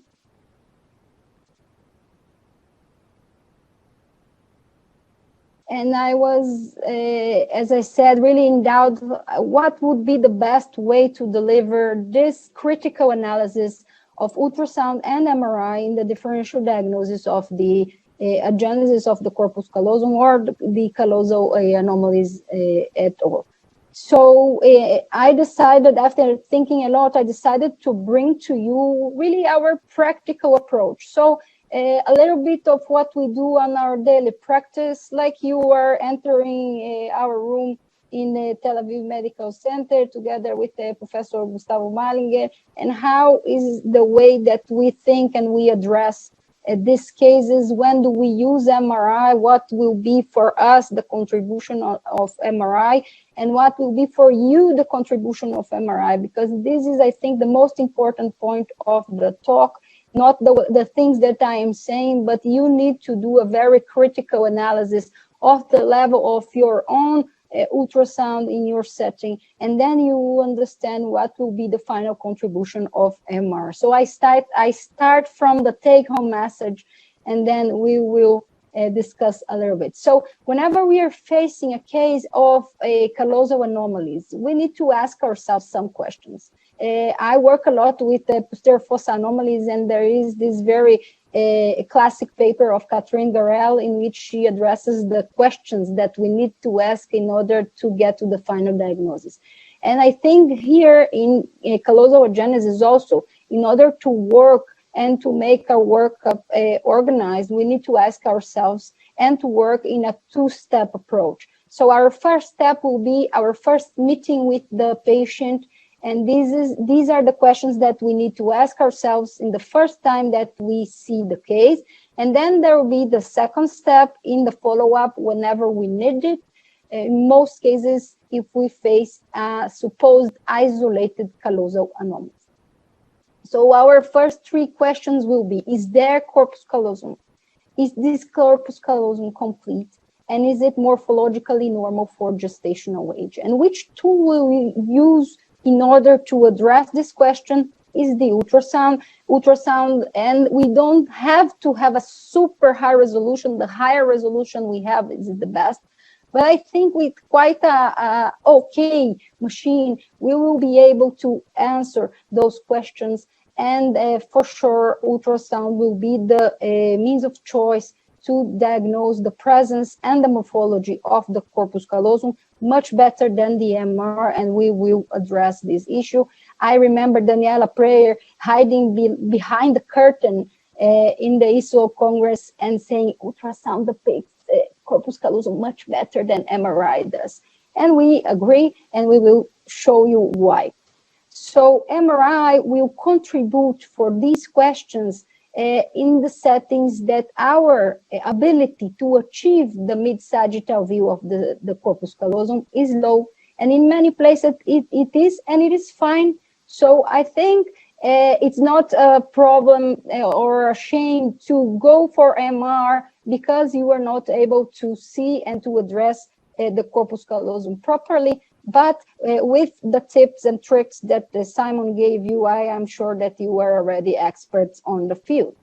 So what are the further questions that we need to address? Are there any additional findings in the brain or in other systems? And we will talk about the syndromes that involve the corpus callosum, and also Simon has spoken a lot about this issue, but almost every system and every type of malformation may be associated to abnormalities of the corpus callosum. So this is the reason that even though that we have a very high level of ultrasound, of targeted neurosonography in our unit, we will always send the fetus for MRI studies in order to rule out additional anomalies, because we don't want to take any chance to miss an associated anomaly. And then if we think that we should follow the patient, and there are some reasons to follow the patient, if we have an isolated case in our unit, we already discuss with the parents that the risk may be as high as 30% of a neurodevelopmental impairment, but many times we do at least one next examination. And if we have partial agenesis, all the types of this genesis of corpus callosum, thin, thick, short, weird, whatever we can call, and we will show you some examples. So we do follow up to see whether is this corpus callosum growing. So Simon had addressed the problem with the biometry and the charts and which chart to use and the standard deviation problem. But the most important thing is if we have some part of corpus callosum and if we have a question regarding the normality of this corpus callosum, is to follow up with at least 2 weeks interval, better 3 weeks, and then we see if this structure is growing throughout the station, and then we plot these measurements into this curve in order to try to understand what is happening to this corpus callosum throughout pregnancy. And again, due to the low cost and availability and very high resolution, so we will use the ultrasound to make this follow-up. Are there any developmental additional findings? So we follow these patients up also to see if that supposed isolated finding was not isolated, and we have developmental anomalies showing later on during pregnancy. And then the last two questions, and the most important and complicated ones: what is the clinical prognosis? And here there is a promising input of MRI, and we will talk about that, although I am not sure that we are there yet. But I think the tools and the extra sequences, a part of T2 weighted images that have been developed in the latest years and then validated, because validation is very important, will bring us some enlightenment and maybe help us in order to classify better the higher risk pregnant patients, for developmental anomalies. Again, the genetic implications of this entity, I think the highest yield of whole exome sequencing regarding brain anomalies is related to callosal anomalies as well as midbrain and hindbrain abnormalities.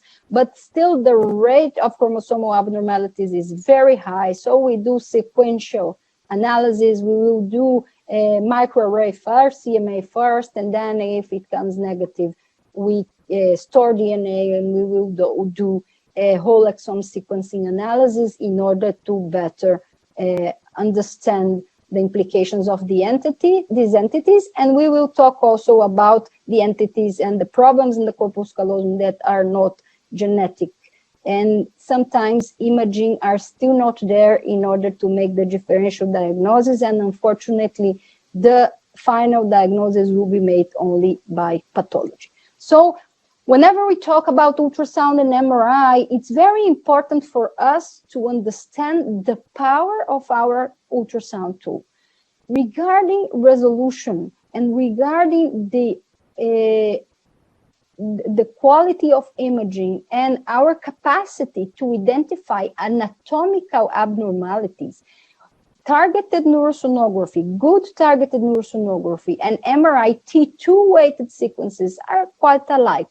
So if we know what to look for, both tools will be able to demonstrate to us what we are looking for. We just need to know the technique to achieve the specific plane and what we are looking for. And this is very important. So that's why I invited you to make a very critical look into the quality of your own examination or your service in order to know how much will the MR service contribute.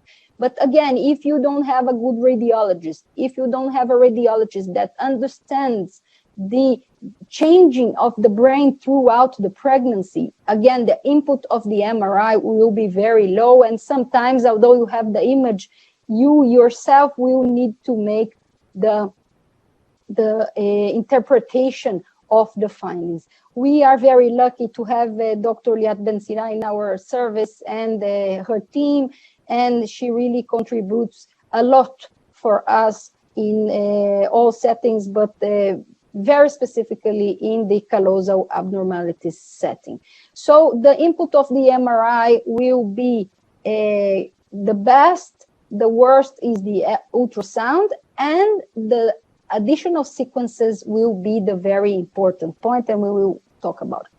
So what are the modality strengths? I'm not here to talk which is best and which is worst. I am here to present to you what are the strengths of both modality when addressing callosal abnormalities case. So we'll start with the ultrasound, and I must disagree with you, Simon, regarding the early diagnosis of the corpus callosum, because I think I will show for you some recent publication and some recent work from our group that the ultrasound, the corpus callosum may be observed earlier than 16 weeks in pregnancy, and specifically in recurrences.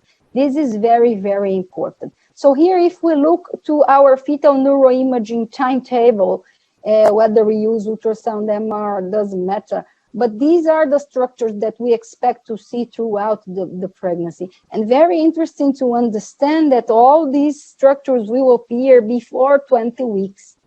Okay, so the early second trimester assessment of the brain is very important and very contributive. That's why here in Israel, our early morphological scan is performed between 14 to 17 weeks. So we do nuchotranslucency, then we do 14 to 17 weeks, and we use transvaginal assessment in order to have high resolution images. And then we have our late second trimester scan between 20 and 24 weeks. So regarding the corpus callosum, and we were educated to look for the corpus callosum anomalies by mid-gestation, I invite you to make a switch and bring the assessment of the corpus callosum, especially in cases of recurrency, to the early second trimester. And this is based on the knowledge that we have about chromissural embryology. And here we have this paper from Raybo, and there are the studies from Yakovlev that demonstrate that embryologically by 13 to 14 weeks, we already have the beginning of the corpus callosum, especially the posterior part of the anterior aspect of the corpus callosum. And there is this brilliant publication from Roy Birnbaum from our group and other authors from April 2020 in prenatal diagnosis, which show the early depiction of the corpus callosum from 14 weeks, its relation to the transverse cerebellar diameter, which is very good, the correlation is very good, and also the pattern of growth, the pattern of development of this corpus callosum anteriorly and posteriorly, with the posterior aspect of the corpus callosum growing much more rapidly than the anterior aspect. And this paper really elucidates this theme and also helps us try to identify a genesis of the corpus callosum in very early pregnancies. And again, in cases of recurrence, this is very important. So this is a patient that came for a first scan at 16 weeks. And here we see even that early, the sign that Simon has presented, that an uninterrupted interhemispheric fissure, also in the axial view and also in the sagittal view. Again, I'll come back and you see that we must see an interruption, a hypoechogenic structure interrupting the interhemispheric fissure, which represents the corpus callosum way before there is fluid in the cavum septi pellucidi. And again, earlier in pregnancy, the presence of additional findings will also corroborate for different syndromic diagnoses. So the presence of malformations of cortical development, cerebellar hypoplasia, and the presence of interhemispheric cyst. This is another case at 15 weeks. Again, the same finding of an uninterrupted interhemispheric fissure. I will stop the video and I will go back again into the level in which we were supposed to see the hypoechogenic lining. So the coronal view is very, very informative, as well as the sagittal, but I think for a screening point of view, the coronal view that needs to be achieved by the closest to the 0 degrees that we may obtain. Very important technical issue. If we insonate this corpus callosum by 30, 45 degrees, we won't see it at all, and it doesn't mean that it's not there. So you can only say that you have a genesis or you don't see the beginning of the corpus callosum if we have a very strict technique of exam. 3D, if you don't get the volume well, the 3D won't help us. In many cases, like when we have a very small deviation, we take the volume, and then here we can depict very nicely using multiplanar imaging the presence or the absence of this corpus callosum. In this case, again, we had a very abnormal cerebellum, and the fetus had also micrognathia, so associated findings, and the presence of the interhemispheric cyst as well. And this is a case of ICARD. And we go further on. So we have spoken about the possibility of early diagnosis, especially in recurrences. We perform it routinely in every scan. We look for the presence of the corpus callosum. And if we don't see it, then we follow the patient up, but we don't wait to 20, 22 weeks. We recall the patient by 16, 17 weeks in order to make very early diagnosis of callosal agenesis. And ultrasound allows us something very nice, which is different from the MR, which are the use of technical tricks to improve imaging. And this is because the spatial resolution for the depiction of the callosal structure is very high using ultrasound. So this is a mid-sagittal view, quite good and quite symmetric, that we see the midline structures in the brain using MR. And here,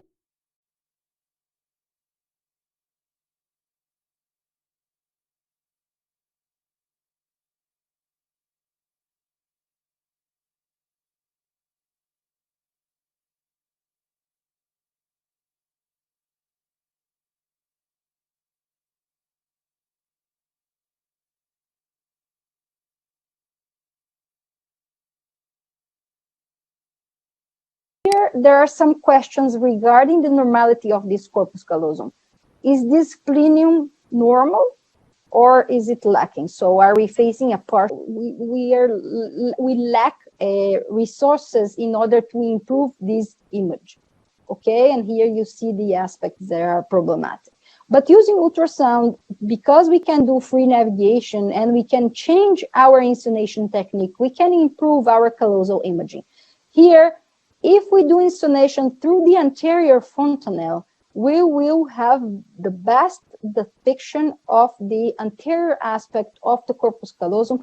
And whenever we have questions regarding the genu and also the presence of the rostrum. So this is the approach that we need to do. The anterior assessment, the anterior approach, and the central approach will depict us best this aspect. As well as whenever we have questions regarding the rostrum, I invite you to insonate through the posterior fontanelle, the same way that we insonate the midbrain and the hindbrain structures. And here we will have very nice depiction with high resolution of the posterior aspect of the corpus callosum. So here we see the difference between the MRI and the ultrasound is 1 day. Okay, in this MR, the radiologist measured the corpus callosum 30 millimeters, which according to Tilea is below the 10th centile. And using ultrasound and seeing very clearly the boundaries, and here we have a more posterior approach, so you see how high contrasted the posterior aspect of the corpus callosum is, and we have 32.5 millimeters, which is in the lower limit of the norm. So you see how these very subtle technique aspects may change completely the diagnosis. We see here that the anterior aspect also has normal thickness. We have a very nicely delineated splenium, and this insonation also still leaves us a question regarding the rostrum, which later on appeared to be absent in this patient, and then we need better insonation technique in order to address whether this splenium is good or not. Coronal view will also help us if we see the hypoechogenic lining not only up in the anterior complex view, but also low regarding the splenium. Another trick that we use, and we need to use it a lot and is an advantage, is the free navigation option. So this is another case, 27 weeks, in which we didn't understand what happens with the splenium and what happens with the rostrum, okay? And this is transabdominal assessment, and you see our insonation is quite 90 degrees with the body of the corpus callosum, so we don't have technical facilities to address these structures. This patient had a problem, very, very short cervix, so we didn't want to play transvaginally very much, and we understood that we needed to use our transabdominal tools in order to depict and to get somewhere with this corpus callosum. So one thing very nice on the newest GE machines that we use in our unit is the use of the 2D probe.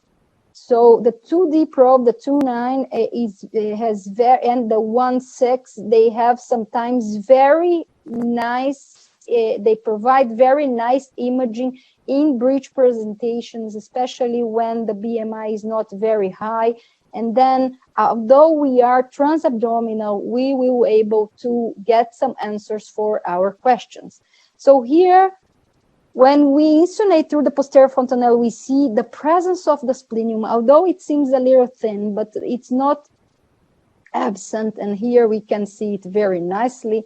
And whenever we came from the anterior fontanelle, we see here that the genu stops in the middle, in midway, and we don't have half genu and also the structure of the rostrum.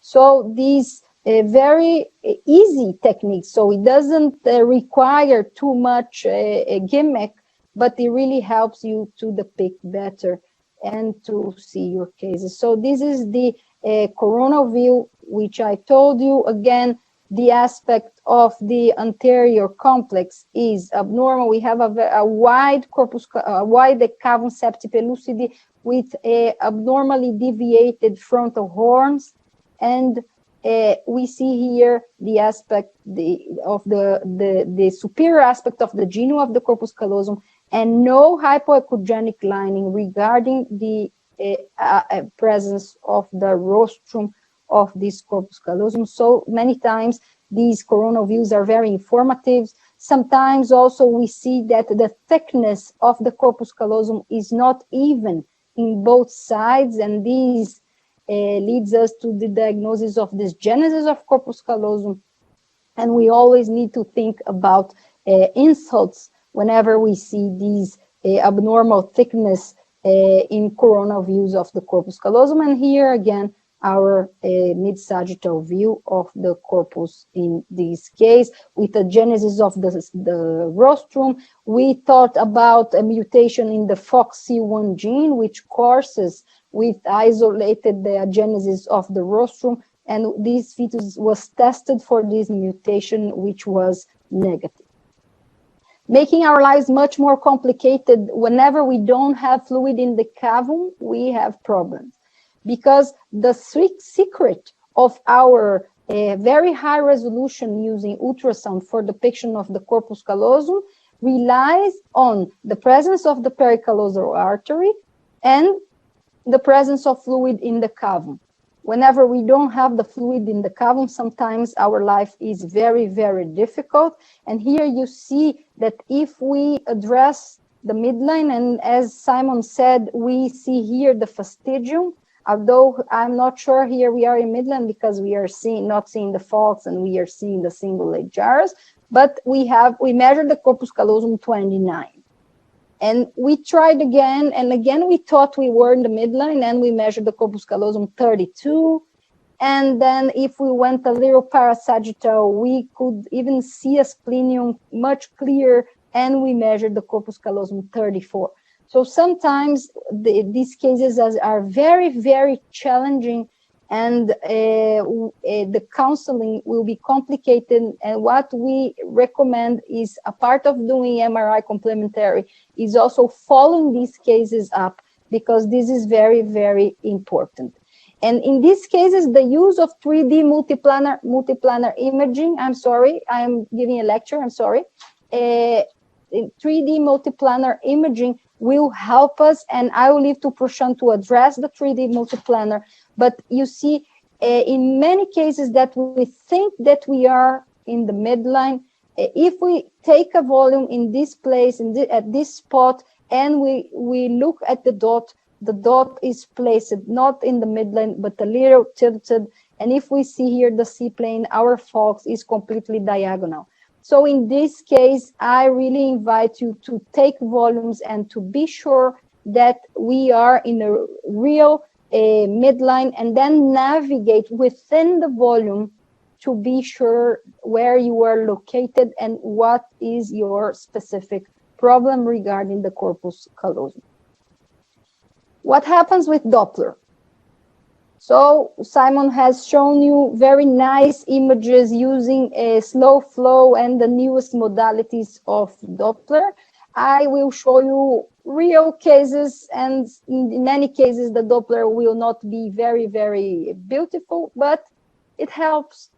This is a case of a complete agenesis, 29 weeks, and we see here that the anterocerebral artery goes up, and there is no pericallosal artery. And even if we had a question regarding remnants of corpus callosum, we didn't see a pericallosal artery covering it.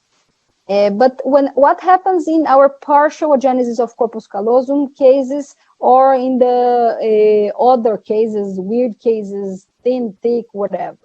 So whenever the rostrum is missing, many times the path of the pericallosal artery won't be affected. Okay, so do not expect help from Doppler when we are facing the question regarding absence of the rostrum, and we have already spoken about the technique in order to try to address this.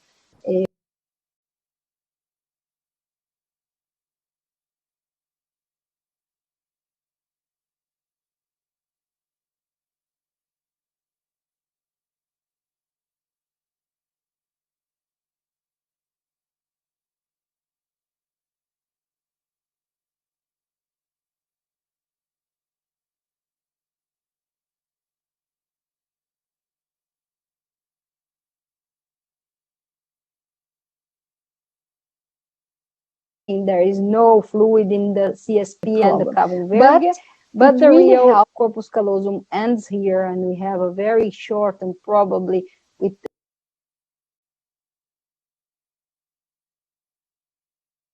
the agenesis of the posterior aspect of the corpus callosum. So Doppler helps. And I think although we can make very, very nice pics using Doppler, these are the main uses for the differential diagnosis. Another important aspect that ultrasound, again, has an advantage regarding MRI is the availability and the possibility of doing follow-up in the patient. So here, Simon has already addressed, and I will skip this part, but the same measurement of the corpus callosum may be considered normal throughout 3, sometimes even 4 weeks of pregnancy. So the absolute measurement of the corpus callosum sometimes is quite complicated. And this is one of the reasons that we do follow the thin and the thick and the supposed short corpus callosum, especially when we think that all the parts of the corpus callosum are present.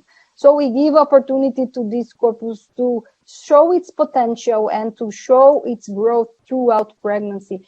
And differently from before, now we have stopped terminating pregnancies with the short corpus callosum isolated, which is growing throughout pregnancy. So we really follow these patients closely with an interval of at least 22 weeks. This is the recommendation of Gustavo.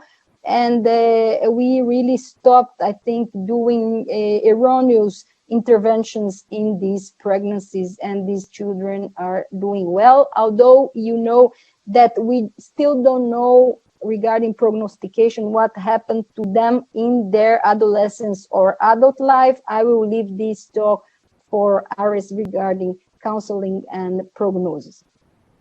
But I want to show you some cases.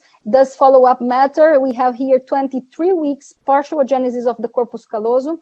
And although I call it partial agenesis because I know what comes next, but please look at our indirect signs. We have parallel ventricles, we have slit-like frontal horns, we have tear-shaped lateral ventricles, and we have tear-shaped lateral ventricles, and we don't see fluid in the cavum septum pellucidum. So we here think we are probably facing a case of a complete agenesis of corpus callosum. But whenever we go sagittal, then we see this thick structure and not very hypoechogenic.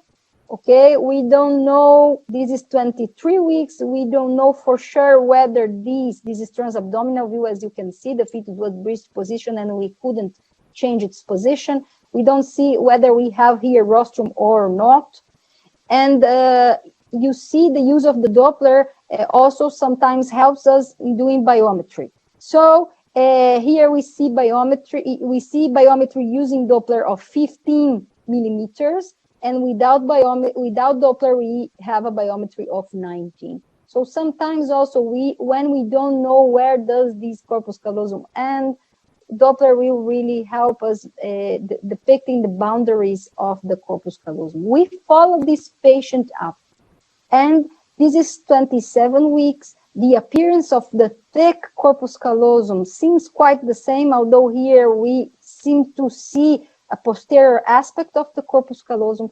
Regarding biometry, I invite you to make a proportion. So we use charts, but there is a proportion which shall be kept throughout pregnancy, which is that the length of the corpus callosum shall be around 30% of the occipital, the frontal occipital diameter. So 30%, 1/3 of this diameter shall be occupied by the corpus callosum, and here is clear that the corpus callosum is quite shorter than expected for gestational age. But because this corpus callosum is thick, and we seem to see all parts of it, so we follow this fetus up, and here using Doppler, maybe we have the first clue for the final diagnosis at this case, which turned to be a pericallosal lipoma, a tuberculinar lipoma of the corpus callosum. Here we see the very hyperechogenic lesion which appears. So this hyperechogenicity will appear later on because fat becomes hyperechogenic only later on in pregnancy.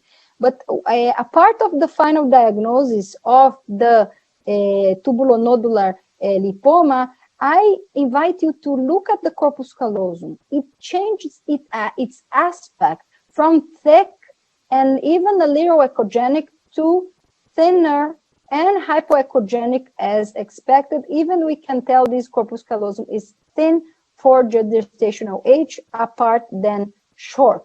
So there is this quite recent publication from the group of Gustavo, calling on following up this thick corpus callosum because it may be transient. Sometimes it will turn into a lipoma, and sometimes it will resolve, and we won't be able to understand why it looked like that in the beginning of the pregnancy.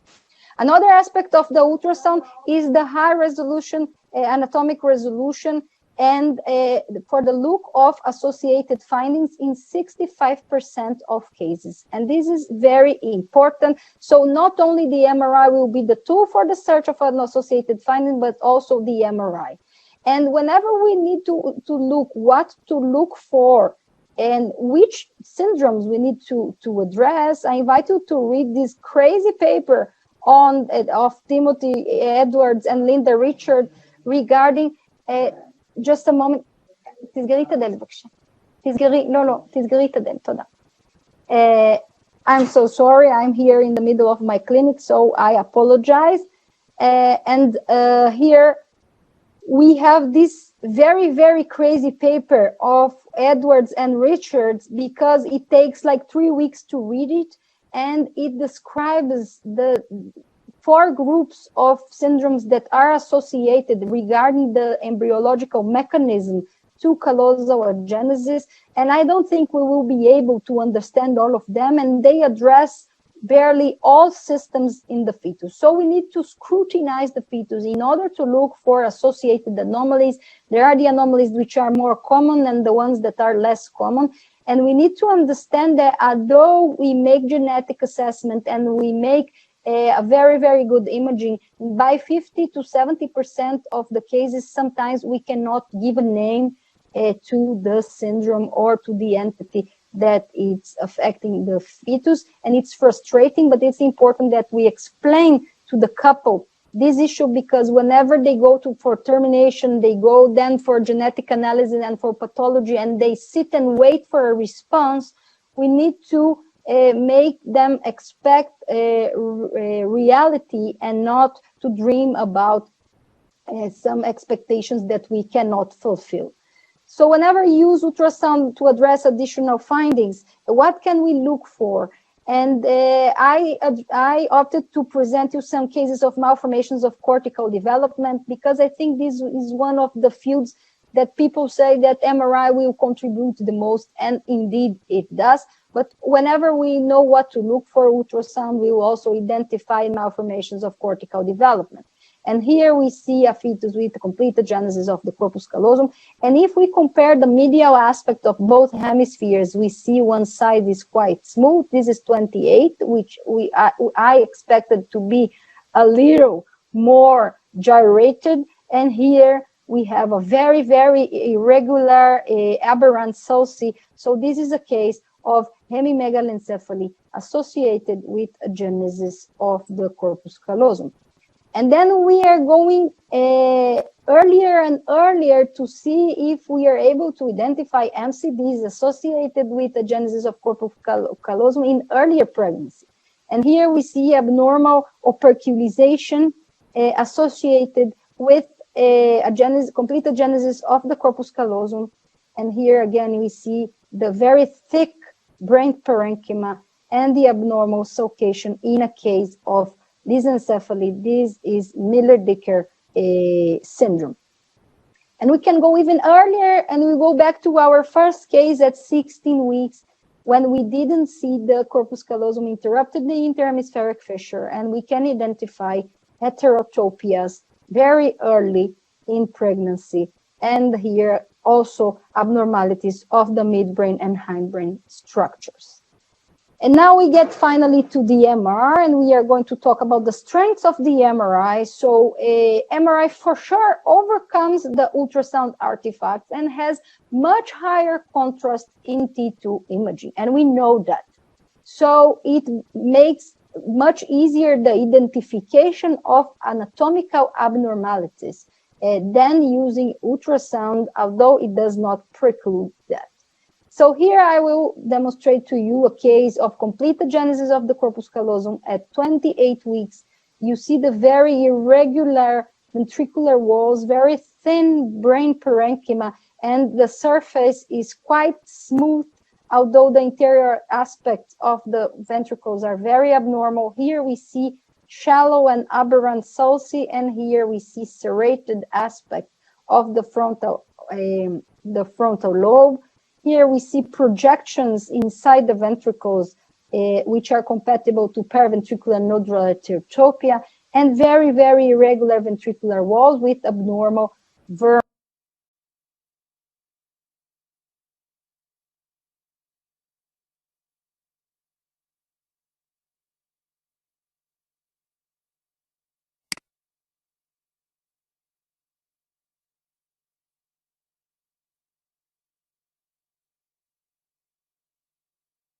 About the posterior fossa malformations, the midbrain and hindbrain associations, which is very highly associated with callosal anomalies.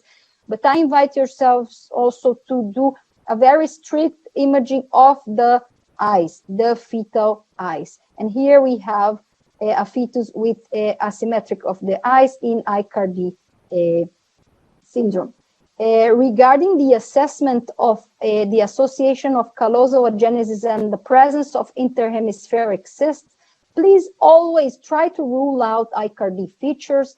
There is this publication from Italia, from Severino, which addressed this aspect very clearly. And the important point is that without ICARD features, most fetuses have a mild clinical phenotype. So with ICARD features, the prognosis is very bad, but the association with interhemispheric cysts, but without ICARD features, then we might have better prognosis in the option of the couples that want to keep with the pregnancy. This is another case that we did targeted neurosonography and the MRI as well, and we missed in the ultrasound the asymmetry of the olfactory sulci and the olfactory bulbs. So we missed that. It's related to mutation in PAX gene and tubulinopatin genes, and here our great radiologist, Dr. Lital Prat, made the diagnosis of the asymmetry of the olfactory bulbs. A last case, which is very interesting, 38 weeks, very, very late in pregnancy, very long corpus callosum, but there was an indentation in the body of the corpus callosum. Using Doppler, we see like we had a double corpus callosum in this fetus. This feature was very different from whatever we have seen until now. MRI studies depicted the same pattern of the corpus callosum and suspected maybe a midline mild fusion, so a mild form of holoprosencephaly. And this case was terminated very late in pregnancy because of the high risk of abnormalities, and the pathology demonstrated a vascular insult to this brain. So sometimes even with the ultrasound and even with the MRI, there are lesions that we won't be able to depict, especially the ones that are not developmental and the insults like this fetus. The MRI also has advantage of using artificial intelligence, and also that sometimes the radiologist knows more about the brain than we do. And this is a publication from the group of Daniela Pryor demonstrating the abnormal development of the hippocampi. We can look for the hippocampi using ultrasound, but the depiction of the hippocampi is much clearer using MR. And here they used artificial intelligence to address the abnormal development, and these may help in prognostication. What happens with the diffusion tensor imaging? Simon has addressed this aspect, and it gives the unique possibility to visualize the development white matter macroanatomy.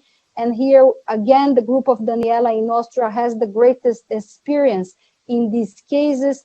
We can depict the probes bundles arrangement and also the cases that we have complete agenesis and partial agenesis, and they did the validation of the intrauterine tractography and also compared the accuracy of the prenatal tractography to postnatal tractography.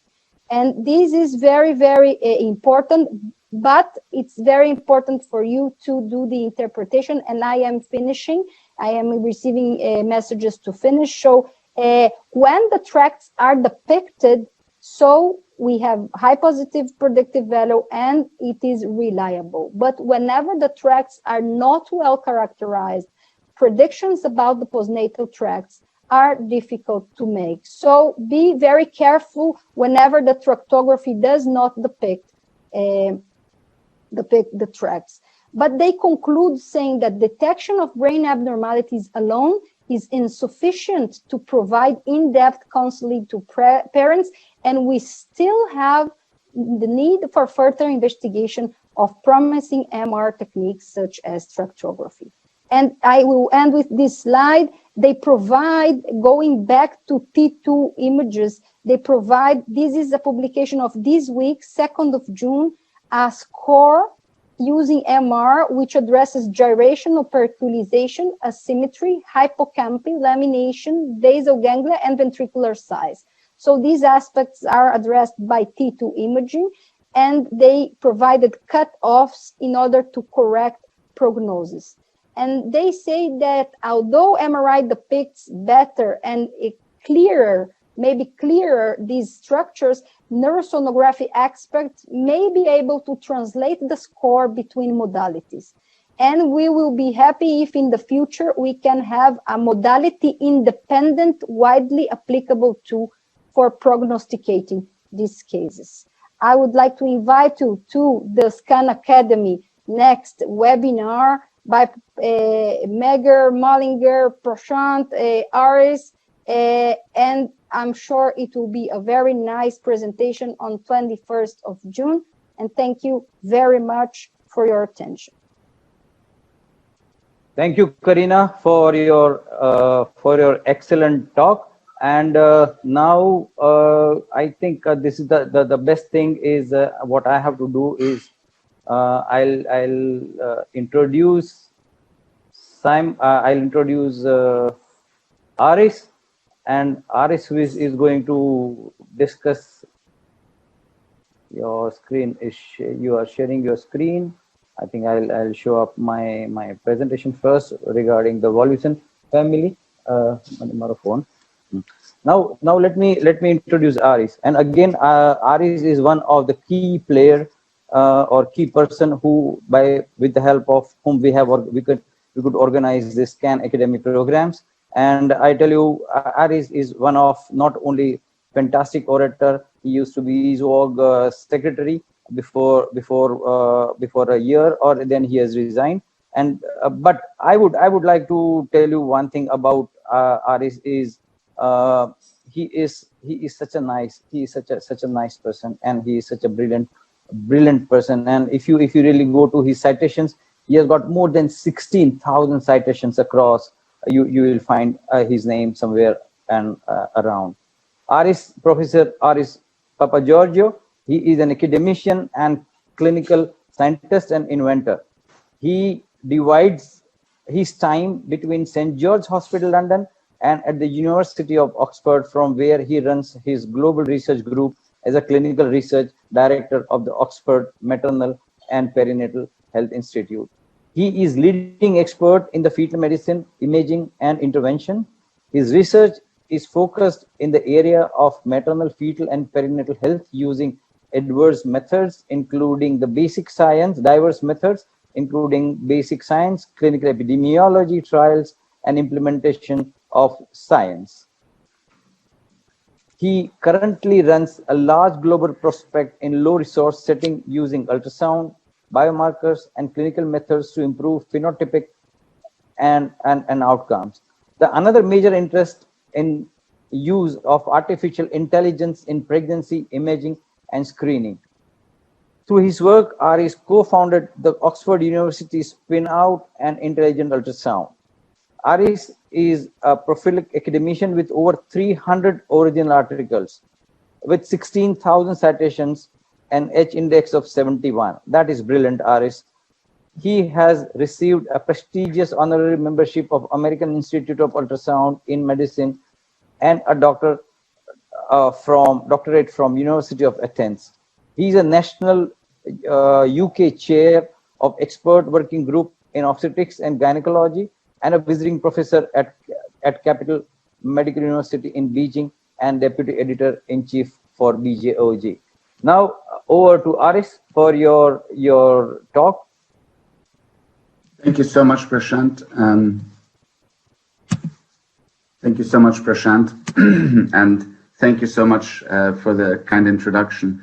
I've just been busy removing some of my slides because brilliant talks from Simon and from Nina covering so much of the imaging material. So I'm really going to confine myself to the counseling aspects, or the aspects that we need to think about during our counseling, considerations during our counseling. I am sorry for those of you who are on a timeline that our 2 hours have already elapsed, but we will try and make progress quickly.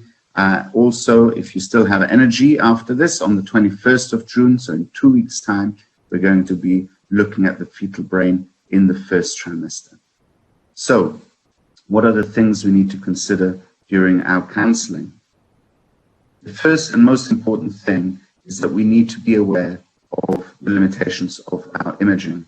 So there are, of course, indirect signs for imaging, but please, if you're going to counsel people about absence of the corpus callosum, you need to have optimal imaging. Just using teardrop sign, for example, or just using indirect methods that tell you that there may or may not be an absent corpus callosum without looking at the extent of the corpus callosum is insufficient. Remember very carefully to assess the corpus callosum, especially when you have a fetus with ventriculomegaly, because up to 15% of those with mild ventriculomegaly we have found have an absence of the corpus callosum. The contrary, if the baby has absence of the corpus callosum, then about half of them will have at least mild ventriculomegaly as well. So please use a systematic approach to ensure that your imaging is optimal. This is actually a paper from Laurent Guibault regarding ventriculomegaly, but I think it's the same thing. You need to use a systematic approach to ensure that you look for coexisting abnormalities, looking at the periseveral spaces and the head size, ensuring that you carefully assess cortical fissures, ventricular walls, the periventricular zone, and looking for possible abnormalities of the brain parenchyma. So the first question that might come up in your counseling session is, is this normal? Is this abnormal? Should we do a transvaginal scan? And the answer is yes. You should almost always, if possible, do a transvaginal scan. You need to undertake detailed multiplanar neurosonography, not just to look at the corpus callosum itself, but also to look very carefully at the rest of the brain, look for sulcation, look for circumvolution, both in coronal and sagittal planes. Now, obviously, if you obtain this transvaginally or transabdominally will depend on the fetal position too, but also on the preference of the patient and the operator. But there is no doubt that transvaginal scanning in a cephalic fetus will allow you better access to the baby. I've been monitoring the questions as they've been coming through, and one of the questions was, how do we optimally get those beautiful sagittal plane views that we've been seeing? Almost all of those are quite easy to obtain. So if you think that you're in a sagittal view looking at the profile of the baby, if you move your probe upwards towards the head of the baby, so move it in line in that sagittal plane, in line until you get to the anterior fontanelle, which is sort of there. once you get to the anterior fontanelle, suddenly everything becomes very clear, and you can see if you stay in that midline, strictly in that midline, whether it's transvaginal or transabdominal, you will see the corpus callosum in its entirety. And it's an easy screening view, even though maybe it's not the best view for full assessment of the corpus callosum. From the screening perspective, it's pretty nice because all of us will give a picture to the parents. So when you're in that profile view, just move the probe up a little bit and you will find the corpus callosum there. The second question that you will come across in your counseling is, should we be doing an MRI? And here is a case of what looks like a corpus callosum on the ultrasound. And of course, you can see in the MRI much clearer this. If you look at the bottom left-hand panel, you can see that those two hemispheres are completely separated at the front. There is no bundle that joins the two sides up, as you've seen in those beautiful normal images from Simon and Nina. So MRI allows you, first of all, to confirm your diagnosis if you are in doubt. So perhaps you are unable to get good transabdominal or transvaginal views for a variety of factors. MRI is really helpful in those circumstances to look and confirm the diagnosis. In addition, of course, MRI may also be helpful in seeing additional abnormalities in the brain, just as Nina said in that scheme, with ultrasound plus or minus MRI, and what the additional aspects of MRI may be.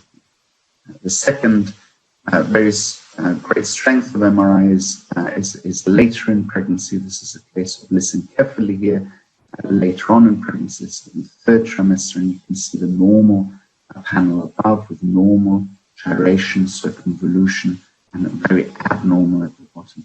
Nina will very rightly argue that you can see this in ultrasound, and I agree, but not everyone can see it on ultrasound, and it may not always be possible. So I'm just getting a message here that there's an issue with the audio. I'm just going to very quickly check all my connections, and all I can say is I hope that it's better. Rajneesh, please do text me if it's not, although I'm not entirely sure what I can do at this stage. It seemed to be working really well at the testing.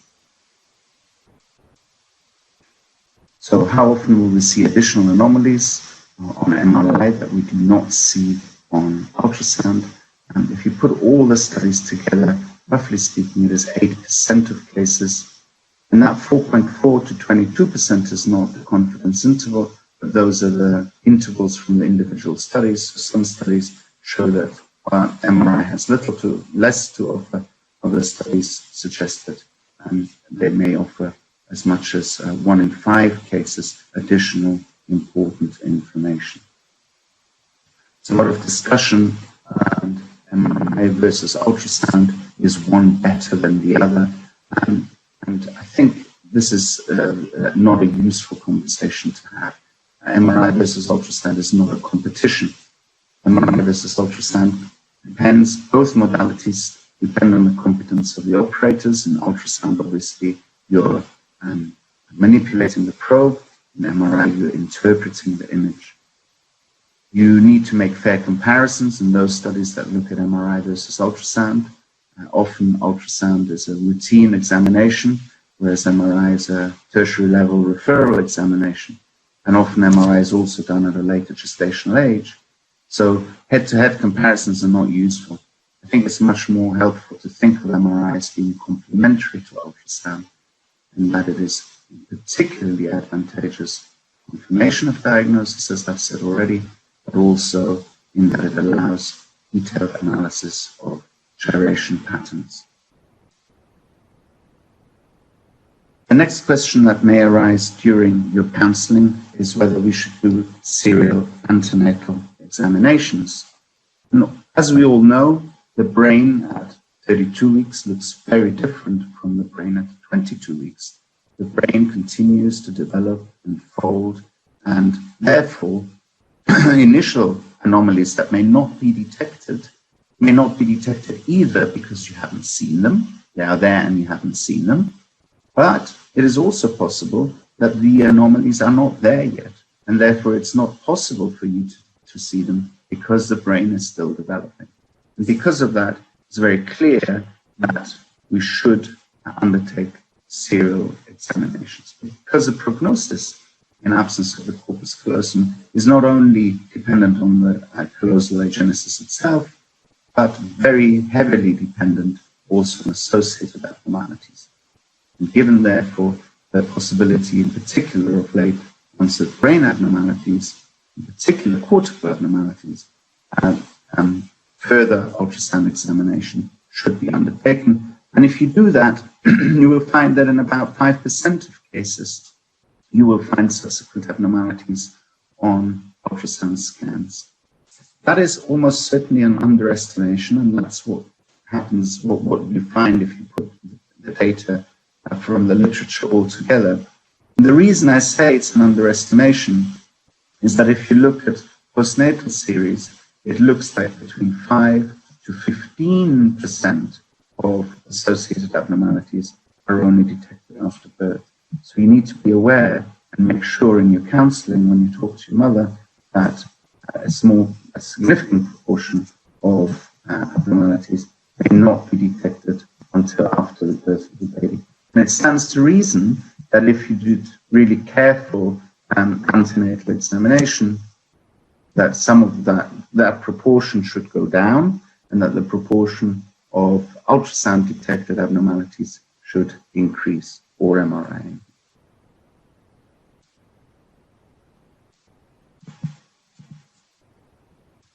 Prenatal karyotype. The risk of a chromosomal abnormality, aneuploidy, in absence of the corpus callosum, depending on the series that you look at, is approximately 5% in the more modern series. If you include some of the older studies, it's as high as 18%. But here I'm talking really about isolated callosal agenesis. And because of the, some of the older studies make it less clear whether the callosal agenesis is truly isolated. I think some of the older studies, it is for that reason that they have higher prevalence of aneuploidy in those populations.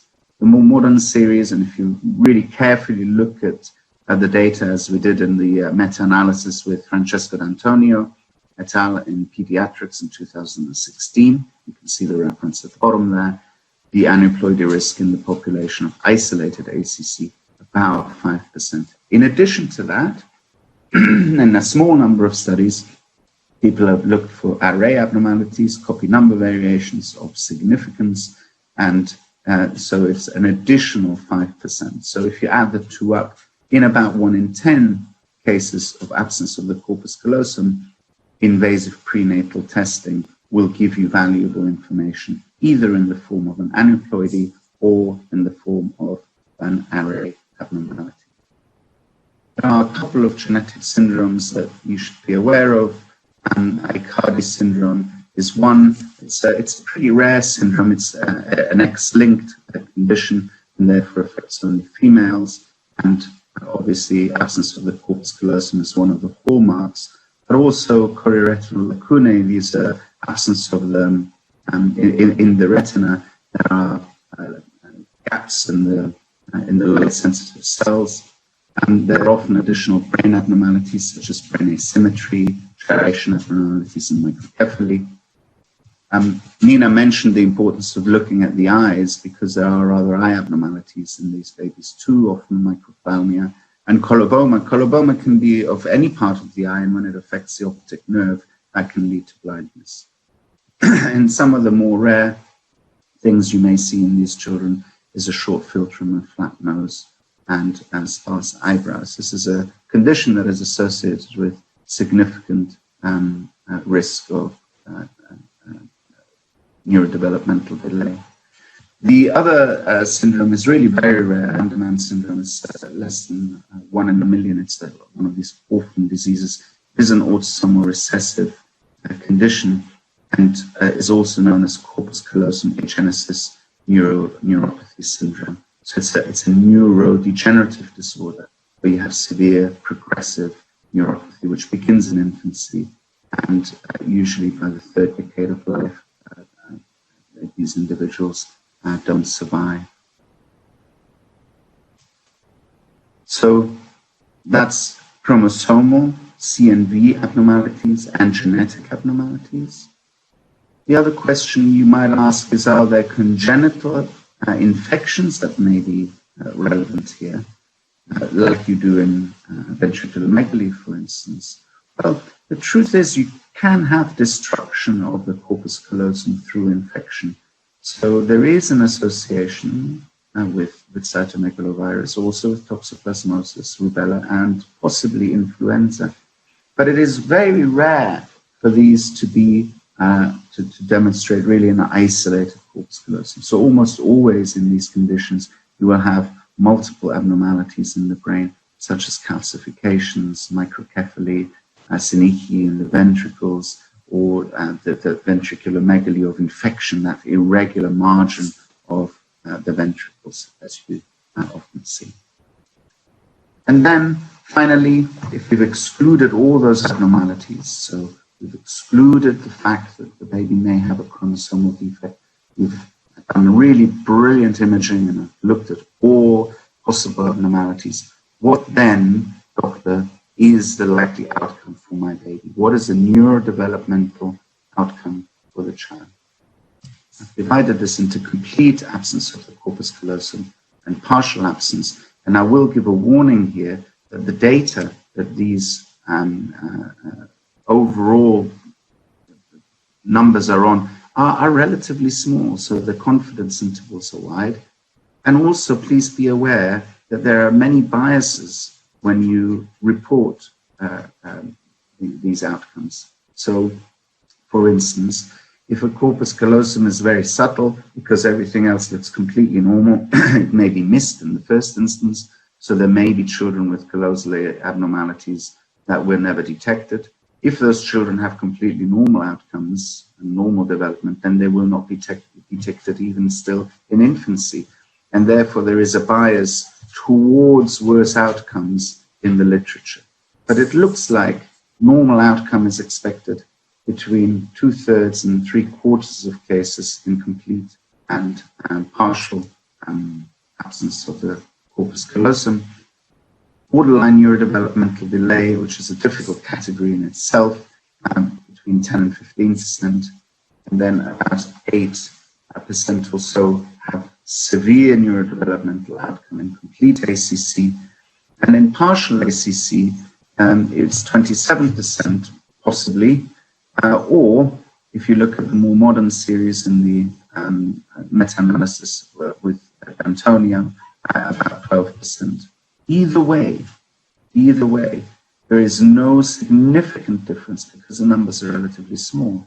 There is no significant difference in the outcome, in the neurodevelopmental outcome, between complete or partial absence of the corpus callosum.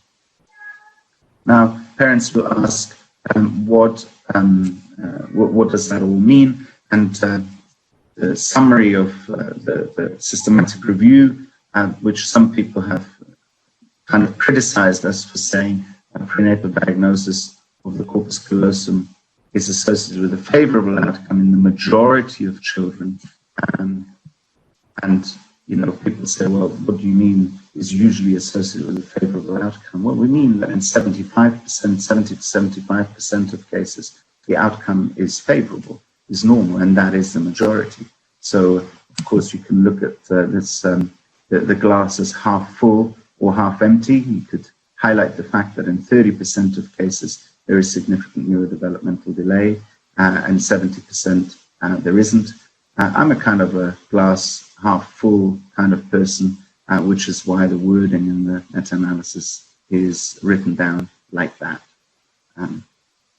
I should also highlight that the glass is more than half full, because 70% in fact have a normal outcome. But of course, you need to give careful and detailed counseling to the parents, explaining this 25 to 30% risk of significant developmental delay. That is made up of different aspects. It's overall cognitive status that a lot of parents mind about, so intelligence, IQ, if you like. impaired in about 15%, language impairment in 8%, normal eye control, ocular control, and abnormal coordination in 15% and 10%. And these all are up to more than the total because, of course, there's overlap with children having more than one abnormality. But again, look at those confidence intervals there on the right-hand side, wide confidence intervals, because the numbers of cases, even if you put all the cases in the literature together, remain very small.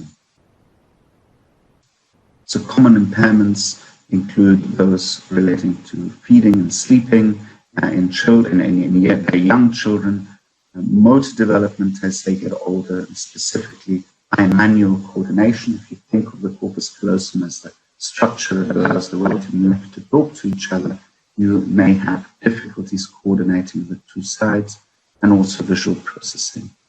Later you have attention deficits and phonological processing, so making sounds and making language, as well as interpreting social cues and comprehending emotions. There is evidence that there is impairment in that.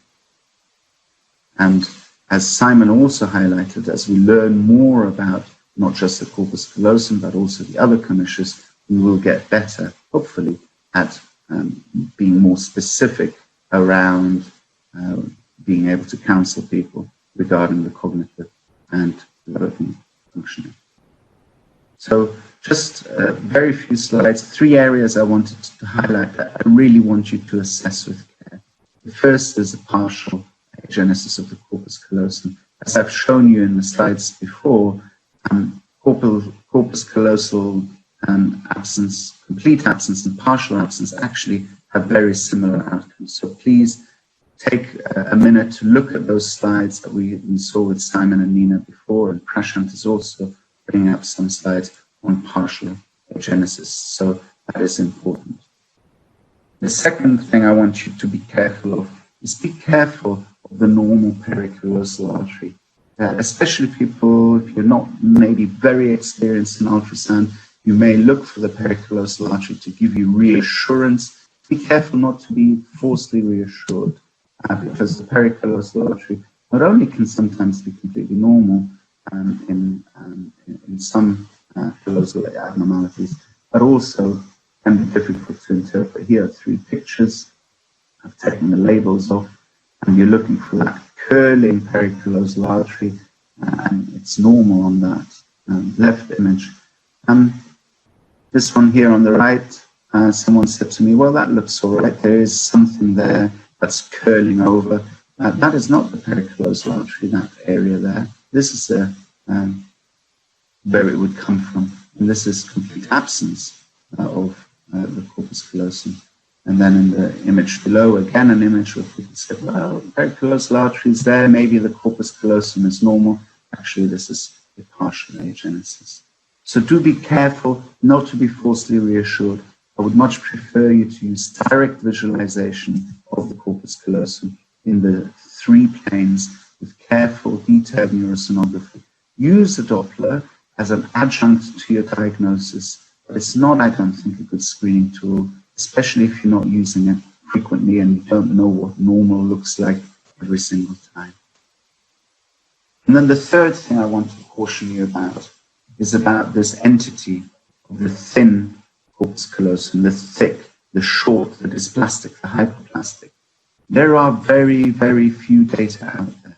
In addition, Adina highlighted this already, there are differences in length charts. I found 12 charts of length. I'm sure there are more. There is even one chart of personalized corpus callosum length, adjusting for maternal variables, because there's no evidence at all in the literature that should affect brain growth in children. Many of these charts are from MRIs, so be careful if you're going to use them in ultrasound. Many of these charts come from 3D ultrasound, so be even more careful when comparing those to 2D ultrasound. A lot of these charts have major limitations. They've included referral populations. They're retrospective in nature. And if you take these different charts and you put the 5th centile from one chart, lands on the 50th almost centile of another. Okay. Now, many of you know I have an interest in fetal growth and have heard me about these different charts and how one chart may make a baby SGA and another chart will not. It's the same principle, but here actually the decision is much more crucial because you may be discussing termination with someone based on a nebulous concept of an inaccurate measurement. Maybe you have put the calipers in a different place, etc., etc. So just please be really, really careful in using centile charts. If you must use a chart, please make sure exactly what methodology they use.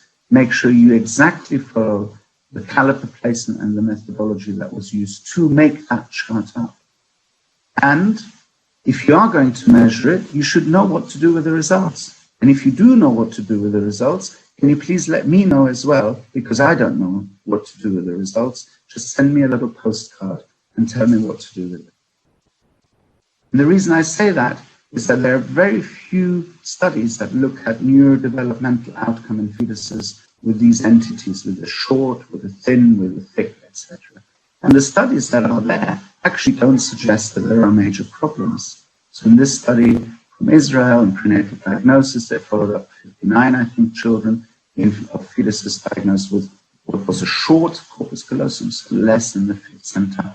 And they found no difference from neurodevelopment of normal fetuses in the control group. And in this study from Gustav Mallinger's group, they looked at a group of babies with a thickened corpus callosum in the second trimester, and they found that it often is transient and of uncertain significance. They do suggest follow-up during pregnancy to make sure that no other abnormalities occur, but if it was isolated, they found no long-term issues with that. So do be careful when you screen, and remember the principle of medicine of first do no harm. So measuring something is fine, but make sure that you measure it properly, that you know how to interpret the measurement in relation to the charts that we've talked about, and then know what to do with the results, because telling someone that their corpus callosum is short and not being able to tell them anything more about what that might mean, I think is of dubious significance. One area where it could be useful is to distinguish partial agenesis. If you sort of get into the habit of looking at the whole length of the corpus callosum, you might pick up partial agenesis. And then this is a thin corpus callosum here, or hypoplastic also called, again, of difficult to know what to do with that, and we can have a discussion at the end. So I'm just going to summarize that the outcome depends on the corpus callosal abnormality, but also on coexisting conditions, and therefore imaging must be optimal. Make sure you know what you're doing. If you're not absolutely certain, please send the patient to a tertiary center. The patient must have multiplanar neurosonography in all the planes with transvaginal ultrasound whenever possible. An MRI may be useful at diagnosis for confirmation or for exclusion of additional abnormalities, especially if imaging is incomplete. And in the third trimester, it is particularly useful for assessment of gyration and circumvolution. This is also why serial ultrasound assessment is necessary. Please consider screening for congenital infection unless you're really certain that this is completely isolated. Invasive prenatal testing should be considered. Of course, it does depend on prior risk.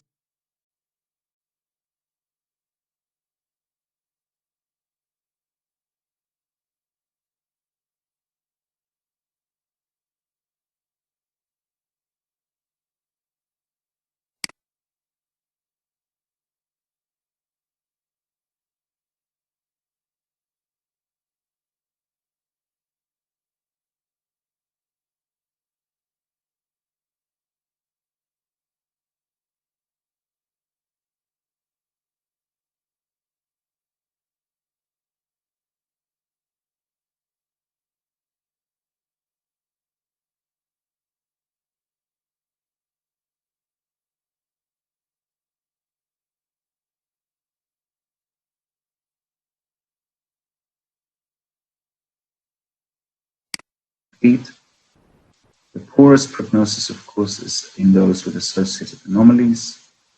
70% of isolated cases will have normal neurological development, 3 to 11 years. But there is some evidence that subtle neurological, socialization issues, and learning deficits may still occur in those with normal intelligence. And longitudinal neurocognitive follow-up is recommended. And there is a nice paper there at the bottom. I will just show you the references at the end. We've talked already about the common impairments, so I'm going to skip this slide and just go to the end here. These are some references if you want to take a picture of this slide. If you're particularly interested in the subject, these are 4 good review articles, so the high-level reviews that review all the literature and different aspects. And they're generally more or less in agreement with the different papers. So I'd like to thank you for your attention and remind you that in 2 weeks' time, put it in your diary, beyond the butterfly, all you need to know about first trimester assessment of the fetal brain. I'm going to end by inviting Prashant to the stage. Prashant is a dear friend and colleague. He was an ISWOG board member. He was an ISWOG ambassador, is an ISWOG ambassador, and also served on the Government Council for ICOG and FOGSI. He is the chairperson of the Genetics and Fetal Medicine Committee of FOGSI, a huge organization for those of you who are outside India and don't know that. But also one of the really important things about Prashant, he is a huge enthusiast of ultrasound and brilliant at creating the most exquisite images from ultrasound, and I look forward to seeing those. And I thank you all very, very much. Prashant, at the end of your talk, we do have some questions, so depending on our colleague who is running the video conferencing stream, we may just take 10 minutes at the end of the talk to go through some of those questions, and I'm putting them into little groups at the moment. Thank you, Prashant. Sure. Very good afternoon. Very good afternoon in India, and of course in Australia also good afternoon, and in the Europe it may be good morning still. Now I'm going to share something about how you can utilize your 3D 4D evaluation of absent corpus callosum, and then a bit of embryology and a bit of normal anatomy which was not explained previously, so that you can understand and you can create the best of the things possible. Now 2020, now because of the evolution of ultrasound machine, the fantastic images are possible. It's not about the images, but it's about the evaluation of the fetus which is possible, and that is making way for us to evaluate even the smaller part of the fetal brain or the fetal heart or the smallest part of the fetus in detail for further evaluation. So for the example, corpus callosum easily identified at 28 weeks, but now we are trying to search for a 12-week, 13-week or 14 weeks. That is only possible because there is evolution of ultrasound technology. Now, this is the anatomy of corpus callosum. This is a brain, and there are 2 hemispheres. You know that this is one hemisphere, and this is there is another hemisphere. But these 2 hemispheres needs to be connected to each other, and that is exactly what the commissures are doing. And there are 6 major commissures in the brain. Out of all 6, one of the most important is your corpus callosum, and that is one of the reasons why good development of corpus callosum, we presume that fetal brain development is going to be quite all right or okay. That's what we presume. Now look at the changes in the development of the corpus callosum. This is 25 weeks. You have full-blown, completely developed corpus callosum. You have got a rostrum, you have got genu, body, and splenium and everything. Whereas 17 weeks, yes, it has started developing, but it is a little bit on the smaller side.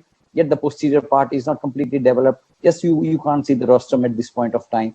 And at 12 weeks, you really struggle to see the corpus callosum on the fetal autopsy specimens. So we try to look for the fetal brain, the development, and is it possible to evaluate these corpus callosum at 12 weeks even.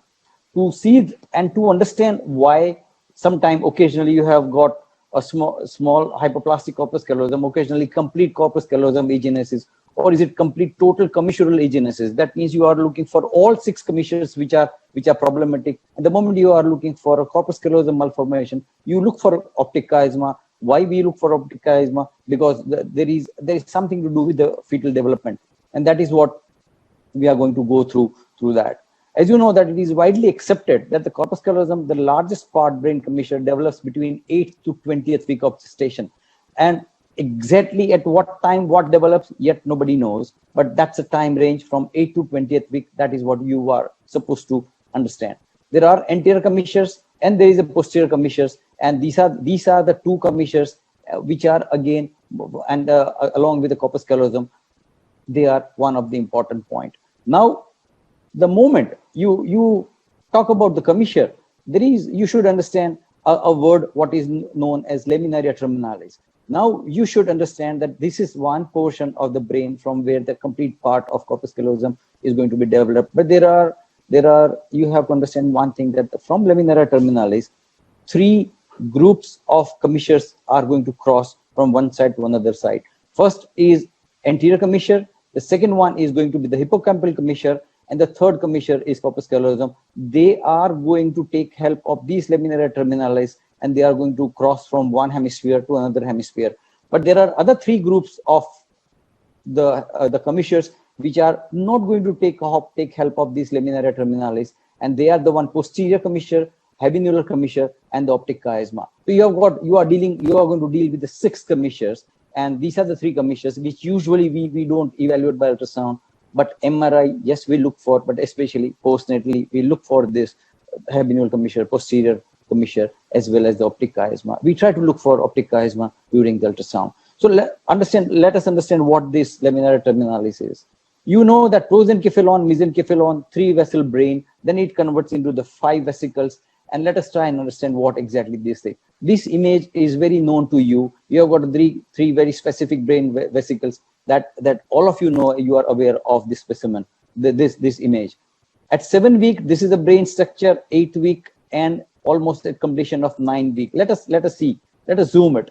At this point, once it is almost at 7 to 8 week, if I zoom this portion, it is going to be like this. So at the junction of the prosencephalon and mesencephalon, this is the line where you will have your development of the laminaria terminalis, and this is one portion which is going to get thickened up, and that is what is known as laminaria reunions. And these thickening of laminaria reunions, let us try and make it again one more clear point. 3 vesicles, this is prosencephalon, this is the mesencephalon, and this is the junction where you will find these laminaria terminalis, which is going to thicken, which is going to be coming up, and this part is going to be thickened by laminaria reunions. Then at 1 week later, you will find the first anterior commissure which is going to be developed. Then you have got a fornix which is going to come up. Then you have got a posterior or hippocampus commissure which is going to come up. And from these laminaria reunions, it's the septum pellucidum which is going to come up. And at the top, it is going to be corticoseptal boundary which is going to be there. And on top of this, a future corpus callosum which is going to come up. And that is what we are looking at a corpus callosum. So by the end of 14th week, we presume that the corpus callosum, which is almost seen under the microscope, which will start developing. So we expect to see the corpus callosum by the end of 14th week or starting of the 15th week.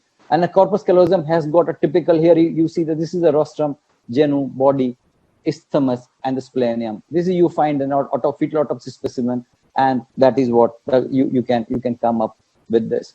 Now that plate which is formed just at the thickening, it is going to be divided into right corpus callosum and the left corpus callosum by what is known as SMTM plate, and this is going to divide, and that is interhemispheric fissure which will come down and which will divide the plate into 2 parts, and that will make a lateral, the right and the left one, and on the base there is going to be a plate which is going to be connected between right and the left hemisphere. So that's a development, and that is how, putting it everything in a one slide, this is how you are going to see from terminalis reunions for development of complete corpus callosum. So you know the embryology of the part, and you know that the growth of the corpus callosum is primarily from anterior to posterior, and that the genu forming the first, and then the anterior body, posterior body, and then the splenium, except the rostrum, which is considered to be the first part of the corpus callosum, which develops between 18 to 20 weeks. Otherwise, it follows from the anterior to the posterior part. So when there is an incomplete development of corpus callosum, usually the anterior part is developed and the posterior part is not developed. So Rui Burbam, this is the photograph of Rui Burbam. Rui Burbam, we were lucky to have him here just before a couple of years here in Ahmedabad. This is one brilliant paper from, at 11 weeks you don't see, at 14 or 15 weeks you just see a possible corpus callosum. 15, 16 weeks, this is a classical mid-sagittal section, right from 11, 12, almost 13, 14, and right up to 20 and 22 weeks. That's how the corpus callosum develops, and that's how the embryology which is there. Unless you understand the embryology, then you will not be able to understand the pathology, at what time you are imaging which fetal structures or what part of the fetal brain you should evaluate at what time. Now, the extent of damage depends upon the nature of the insult, timing of insult, and the genetic susceptibility of the embryo or the fetus. Now, there is one, why I'm asking is because at the time, the other insult can be rubella, congenital toxoplasmosis, fetal alcohol syndrome, or metal diabetes, particularly uncontrolled before in the first trimester of pregnancy. So when you find a corpus callosum agenesis, you need to investigate the fetus also for the TORCH, TCR, polymerase chain reaction, or mother for the possible diabetes, not the gestational diabetes, a possible diabetes early in the first trimester of the pregnancy. Now, this is the timeline of the development. Before 7th or 8th week, when there is an insult, it will end up in a holoprosencephaly. Before 10th week, a complete commissural agenesis, because the commissures are which are not developed. Between 10th and 11th week, you will have an agenesis of corpus callosum. After 12th week, when you have got an insult, it is the dysgenesis of corpus callosum, or after 20th week, it is going to be the hypoplasia. So that's the insult, and the evaluation depends upon the timing. So you need to understand these things together. Now, 2D imaging, 2D evaluation of ultrasound, Karina has shown, Simon has shown you beautiful pictures, amazing evaluation. What is the role of 3D, 4D? Now, the combination of 3D, 4D with the 2D ultrasound facilitates the assessment of the fetal brain, providing the possibility of reconstructed planes. They are inaccessible on a routine scanning. Offline analysis and a detailed visualization of the structures, if you can use the multiplanar mode. A TUI imaging is quite comparable to your MRIs. That's all you should decide after looking at the images. And early embryonic brain development under normal and abnormal condition using 3D ultrasound. That's what you can do it with your routine 3D. Now, how 3D, 4D will help? The 3D, 4D evaluation or imaging, rendered imaging, is the closest to reproduce the fetal anatomy of the brain or the fetal structure anatomy by axial acquisition or sagittal acquisition or coronal 3D acquisition, the silhouette application. And that is one of the new modality that is fantastic, I can assure you. Additional tools like VCI, TUI, multiplanar imaging, use of OmniView, vascular system assessment, probably best by volume imaging rather than your 2D evaluation. And using all the application above, when you want to evaluate a specific fetal structure, especially the brain, that's the corpus callosum, vermis, ventricular system, the hippocampus assessment, or the cerebral cortex, they are, when you have to, if you combine all these three things together, your assessment is going to be phenomenal. Of course, use of artificial intelligence in neurosonogram after volume acquisition, that is what is a big thing which is coming up in the future. So you should be aware of that. Now, that close with, this is the autopsy specimen of rhombencephalosynopsis. That's the volume imaging. This is normal cerebellum, and this is the normal cerebellum evaluation. So your volume imaging can be really close to your the pathology or anatomy. So that's the reason I'm a fan of doing the volume imaging, and that is why we should be able to evaluate the abnormal anatomy or abnormal fetal part so closely that it will be like just like a real one. This is a normal brain. You see the brilliant corpus callosum, rostrum, genu, body, and the splenium. Here you see the vermis, fourth ventricle, the vestigial point, aqueduct, tactile plate. Now look at this brain. A complete agenesis of corpus callosum. You don't see the corpus callosum. Whereas you see here, there is a part of the corpus callosum which is developed. So is the anterior part of the pericallosal artery. Now, how to replicate these things on my volume imaging? Let us now understand. These are the important references by which we can gather some of the additional information required for corpus callosum agenesis and then outcome, particularly for the volume and the developmental part. Now, as you know that this is the volume, this is a pathology, ultrasound, the graphics, and really the pictures that's we are after learning the fetal corpus callosum. Now, application of the volume imaging in the brain. This is the one. Here I have acquired, let us be clear. First thing, few points. You have to have a brilliant 2D plane. Your setting has to be precise. The moment you have got brilliant 2D, either axial plane or preferably mid-sagittal plane, then acquire the volume. The volume acquisition angle will be dependent upon the gestational age. If you are dealing with the full term, say around 32 weeks of the fetus head, which is a little bit bigger, so your acquisition angle has to be around 90 degrees. If you are evaluating the first trimester brain, or maybe around 15 weeks, your acquisition angle should be 30 degrees. So don't waste the energy of ultrasound machine. Rather than that, you increase your settings of the machine so that improve your quality of the imaging. The moment you have acquired a multiplanar imaging, put it to the render mode and then use the walkthrough button. After in that walkthrough button, if I walk through, let me show it. The moment I walk through, this is the skull. I will just walk through the skull in the axial plane. This is the falx cerebri, and if I stop here, this is the cavum septum pellucidum. This is the septum pellucidi, and now still if I go further, I'll go down. Now at this point, at this point, if you can see that I could even see the sulcation and the gyration, and you can see even the operculization, which is what was necessary at the 24th week of gestation. After looking at that point, I will just rotate it at 90 degrees and then again go through the image. So the moment I go through the image at this point of time, let me go through step by step. At this point, I can see the operculization, which is very fantastic, which is nice.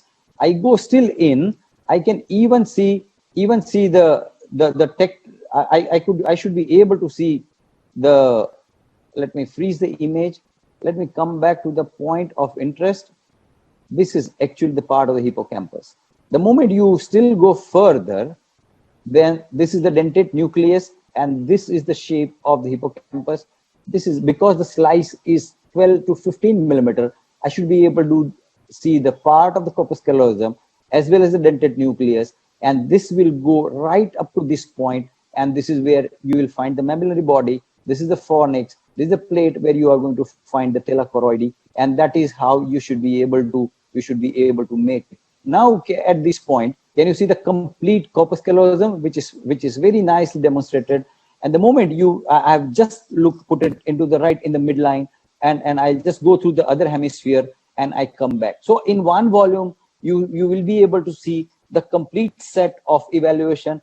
And the moment you add on the other spatial techniques like silhouette, you should be able to produce the images just like the graphics.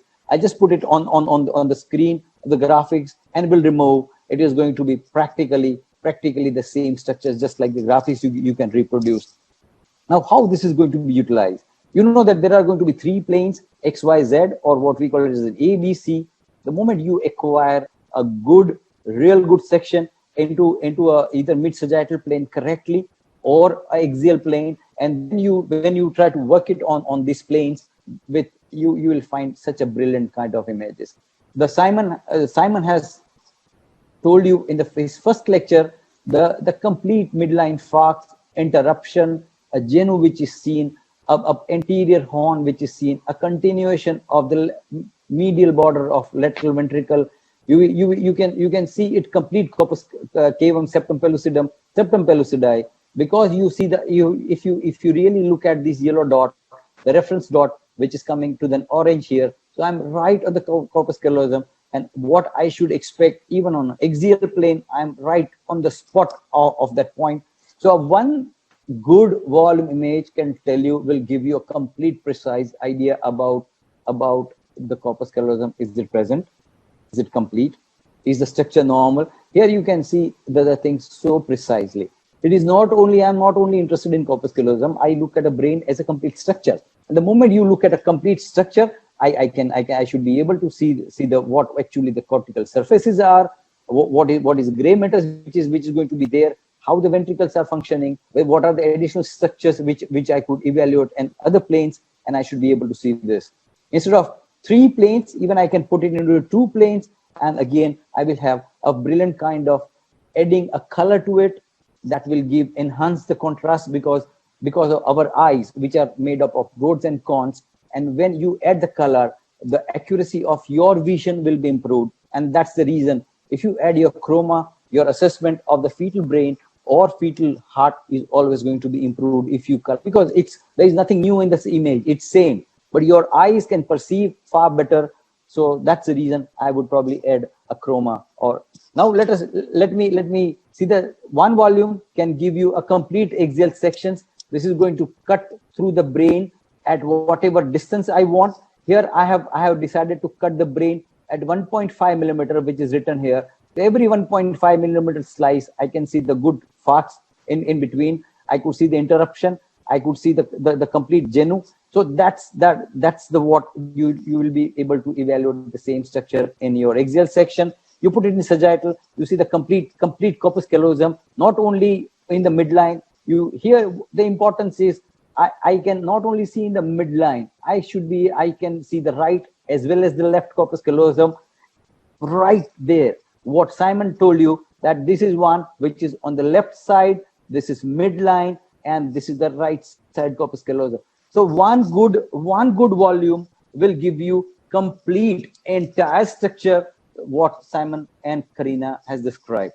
So this is one way of coronal imaging, the same structure, anything which you want. Even you should be able to see the foramen Monro, where the choroid plexus goes project into your third ventricle, or into the lateral, into the third ventricle. That not only that, you should be able to evaluate your sulcation and gyration, hippocampal areas and whatnot. You should be able to evaluate in one good section. So that's the importance of 24-week or 25-week. Again, if you increase the contrast by VCI, you will be able to make it far more better image, because and the little bit thicker VCI will reduce the artifacts, because it will reduce the noise, so that your images are going to be crystal clear. It's not about the image crystal clear, it's a scientific information getting from those images are going to far better. This is 17-week fetus where I have taken a TUI. I don't expect a complete corpus callosum, but if you can really see this is the corpus callosum which you should be able to evaluate right at 17 week. Rest of the sections I could not see. Yes, it is here, not seen. Little bit of corpus callosum seen only in 3 images. That is 3 images is 1.5, 1.5, 1.5. So at this point, only 4.5 millimeter of the corpus callosum which is seen, which is developed. So it is in the process of development. So make sure that you do the follow-up at 20-24 week, and you should be able to see. Now, new technique, what is known as silhouette. Now, silhouette at this point, it's not only the image of the corpus callosum, but look at the sulcation and gyration. You should be able to evaluate the sulcation and gyration at one go, and that you can say that, okay, it looks quite reasonably okay, and that is what you should be able to evaluate. Your silhouette, one section, 3 images, 3 sections, you can see everything together. But it's not only that point, but the moment I apply a transparency mode in silhouette, that's what we are working on it. The development of transparency mode, not only for the fetal brain, but also for the fetal heart, so that we can evaluate it far more better. Now you can see this. Have you seen the rostrum like this before? This is the rostrum. genu, a complete, the part of the body which is going to be in the middle, which is going to be thinner, which is it appears thinner. So that's the kind of corpus callosum you should be able to evaluate. Look at the lateral ventricles, which are going to be far more better. This is the third ventricle, which is going to be developing third ventricle. Here you are going to look at a foramen Monro. So a kind of evaluation of the entire ventricular system that is phenomenal, and which is going to be seen. Now, a unique characteristic of silhouette is displaying of the outer lines of the area of interest, while simultaneously showing the inner core of makes it more beneficial in identifying normal as well as abnormal pathology in the heart and the brain. Now, use of the color Doppler will give you additional benefits, but delineation of the outer contour of a different fetal organ and the structure is a main merit of the technique. And for fetal neurosonogram, skull is demarcated from outside, while as intracranial structures like lateral ventricle, corpus callosum, hippocampus evaluation. I'll show you the hippocampal clip. Evaluation of the vermis, tactile plate, telachoroidy, third ventricle, aqueduct. They are so easily done that you won't believe it, but you have to see to believe it, that it's so easily done by your volume imaging. Utilize anterior frontal, use this as a window, because that at that point of time there is no skull bone, so you will acquire it the most. The isolation of the angle, if you acquire through your anterior frontal, you will be able to see the corpus callosum one of at the best point. But when you want to evaluate the aqueduct, go from the posterior frontal, make it perpendicular to your angle of isolation. You'll be able to see those structures far more beautifully. And the moment you see it on 2D, you can reproduce it on 3D. That is going to be phenomenal. So looking at the same structure, looking at again one of the silhouette structure, which I'll show you.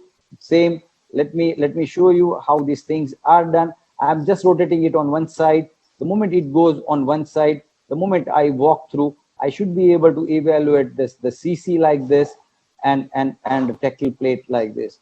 Going to my another evaluation in the silhouette. The moment I reduce the gain, what I see, not only the lateral ventricle, but I see the foramen Monro, a third ventricle, as well as the tactile plate. But when I increase the thickness, look at the image of the third ventricle. So a thick slice will give you far more better things. Now I will show you here. I will walk through this image from midline. Let me show you at this image, which is on your screen's left first. Now look at this point. If I freeze the image, you have got this is brilliant telachoroidy. You will see the vermis. This is what the corpus callosum is. That's a midline. The moment I go to the paramedian structure, so I have to come out. This is what I am just coming out.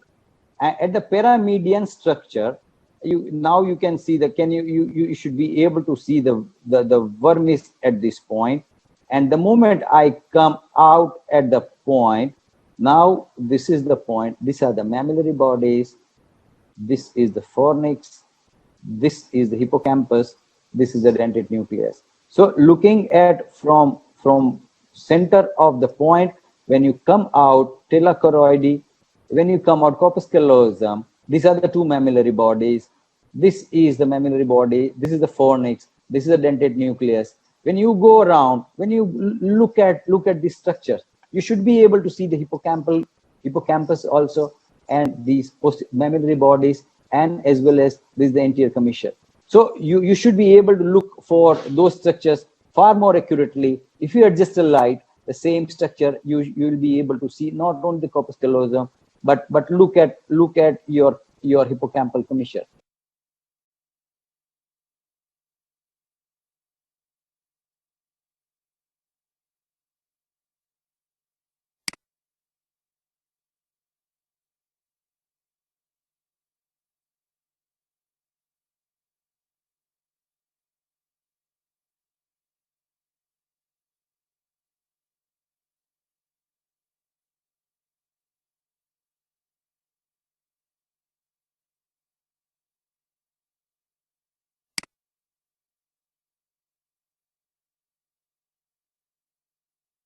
If you take a good 2D iris has covered so nicely, that will be able to evaluate your anterior complex, which Simon told you. Let me show how the normal and the abnormal coronal sections of the brains are.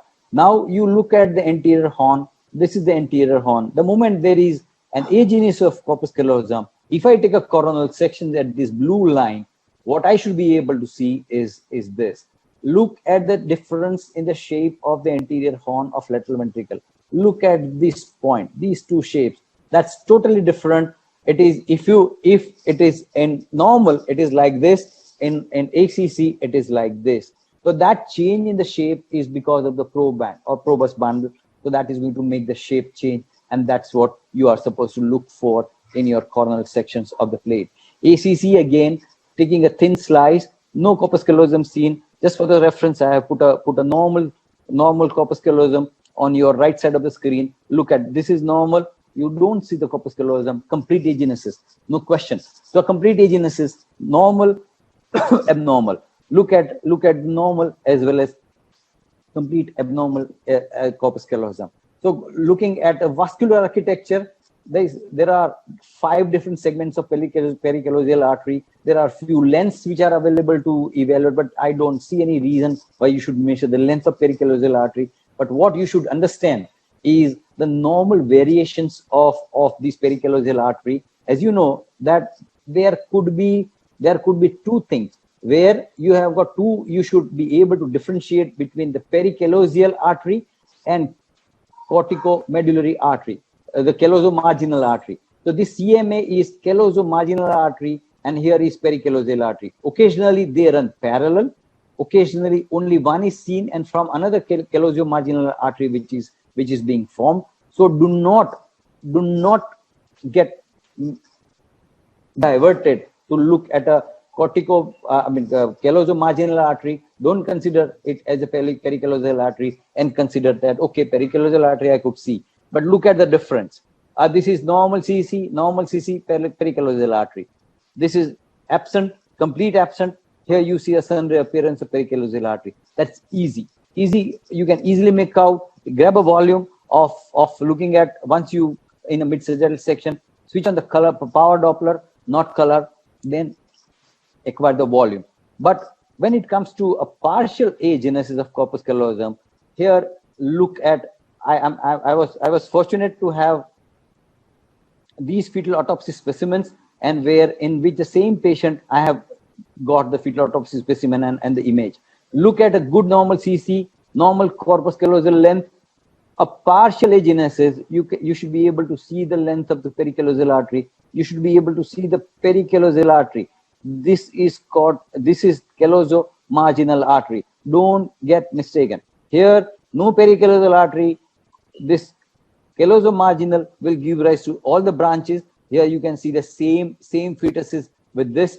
It gives rise the same kind of fetal images together. So a vascular architecture helps you in identifying. But one of the most important critical point, which Karina told you, that if you are not very sure, you can take this margin of pericallosal artery for fetal length of the CC till the inner margin of this pericallosal artery. If you can see it combined, here it goes up. Because of the technical aspect, you don't see the shadow here. It goes down. From here to here is the length of the corpus callosum. So there is a difference in the pericallosal artery or callosomarginal artery. This is the architecture in complete absence of corpus callosum. This is a normal one. Pericallosal artery, callosomarginal artery, and it has got many other 6 or 8 branches together, and that is where you should be able to make the difference. And these are the references which are supporting our observation about how you should be able to see the pericallosal artery in your partial agenesis of corpus callosum evaluation. So look at the vascular architecture, look at, and that is going to tell you quite a lot of information. Now this is one which Simon has told you about the first trimester. This is actual sinus, transverse sinus. Look at the pericallosal artery. It's not actually pericallosal artery, but it's an anterior cerebral artery, which a part which has started developing here, and that's what a part of corpus callosum. And so here you will be able to see a future pericallosal artery at this point of time. So you should be in future. I think more and more this new slow flow technique will come up. You should be able to come up with this. Now, I'll take only 3 or 4 minutes about the CC biometry. There are many charts. You can see there are a few thumb rules which we have made to evaluate the normal, but I'm not interested only in the normal, but I am interested in the abnormal biometry. So there is one brilliant book by Trimor, the Pilu Malinger. So there are almost 3 or 4 biometries which are mentioned in that book. And what we have observed from this biometry, that any thickness below 1.75 millimeter is below 5th centile. Any thickness more than 3.5 millimeter is above 95th centile. If you remember these two figures, 1.53, I mean 1.75, 3.5, it should be able to tell you about the thickness and the width. Now, looking at a length, today's Simon talk was brilliant, and he has mentioned about one of the brilliant paper here. And if you really analyze this paper, if you remove the 3 standard deviations from the mean, it gives you one good outcome. CC length is equal, if CC length is equal to gestational age. So that means if you are evaluating 25-week fetus, if the gestational week, the length of the CC is 2.5 centimeter or 25 millimeter, it is below 1 centile, and that is always abnormal. So if you want to remember these kind of thumb rules, CC length equal to gestational age, fetus needs further evaluation.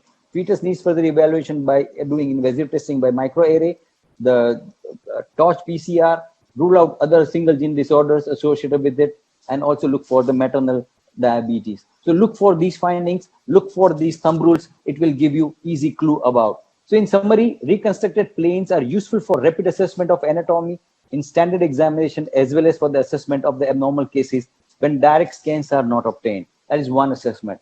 Yes, 3D, 4D, definitely useful tool for your CNS evaluation, can reach the unreached organs which are not reached by your 2D evaluation. Store data, so important for your future use. You can audit yourself. If I have missed something, why? That will give you answer for that. Subtle findings, better to evaluate by them. CC and middle portion of the brain, best evaluated by your volume imaging. Vascular malformations, you will have brilliant imaging because the slow flow as well as HD flow, using volume for that will make your vascular malformations better evaluation. Application of silhouette, learn it. I tell you, it is very useful. This is going to be one of the key point to learn from this session. So counseling, we have made it simple counseling for neurodevelopment delay for any fetal brain malformation. Simple thing to remember, we have rule of 2, 3, 4, and 9. 1 out of 2 in severe ventriculomegaly when they are isolated. When I say isolated, means you have ruled out all other associated pathological associations, ultrasound, MRIs, arrays, NGSs, whatever. When everything is normal, still a counseling, 1 out of 2 is going to suffer from neurodevelopmental delay. 1 out of 3 in absent corpus callosum, whether it is complete ACC or partial ACC. 1 out of 4 in posterior fossa anomaly, and 1 out of 9 in borderline ventriculomegaly. 2, 3, 4, and 9. If you remember this, your counseling is going to be so easy. Thank you, guys. Hope you must have liked those pictures, and we should be able to evaluate fetus more precisely to reach the unreached objects. That's what, as a fetal medicine specialist, we have to stretch our limits. Thank you. Thank you very much for your patient hearing.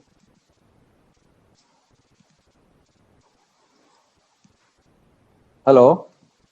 Hi, Prashant. Thank you so much for a brilliant lecture. And again, sorry to those delegates who have lots of things to think about and lots of jobs today for running a little later than normal. But it's difficult to stop when we have some fantastic experts talking.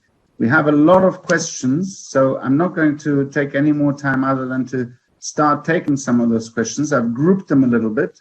I'm going to start with MRI. I have one comment from Australia saying they disagree with me strongly that we should delay imaging to the 3rd trimester. Perhaps that person saw a different lecture to the one I gave, or maybe it was the sound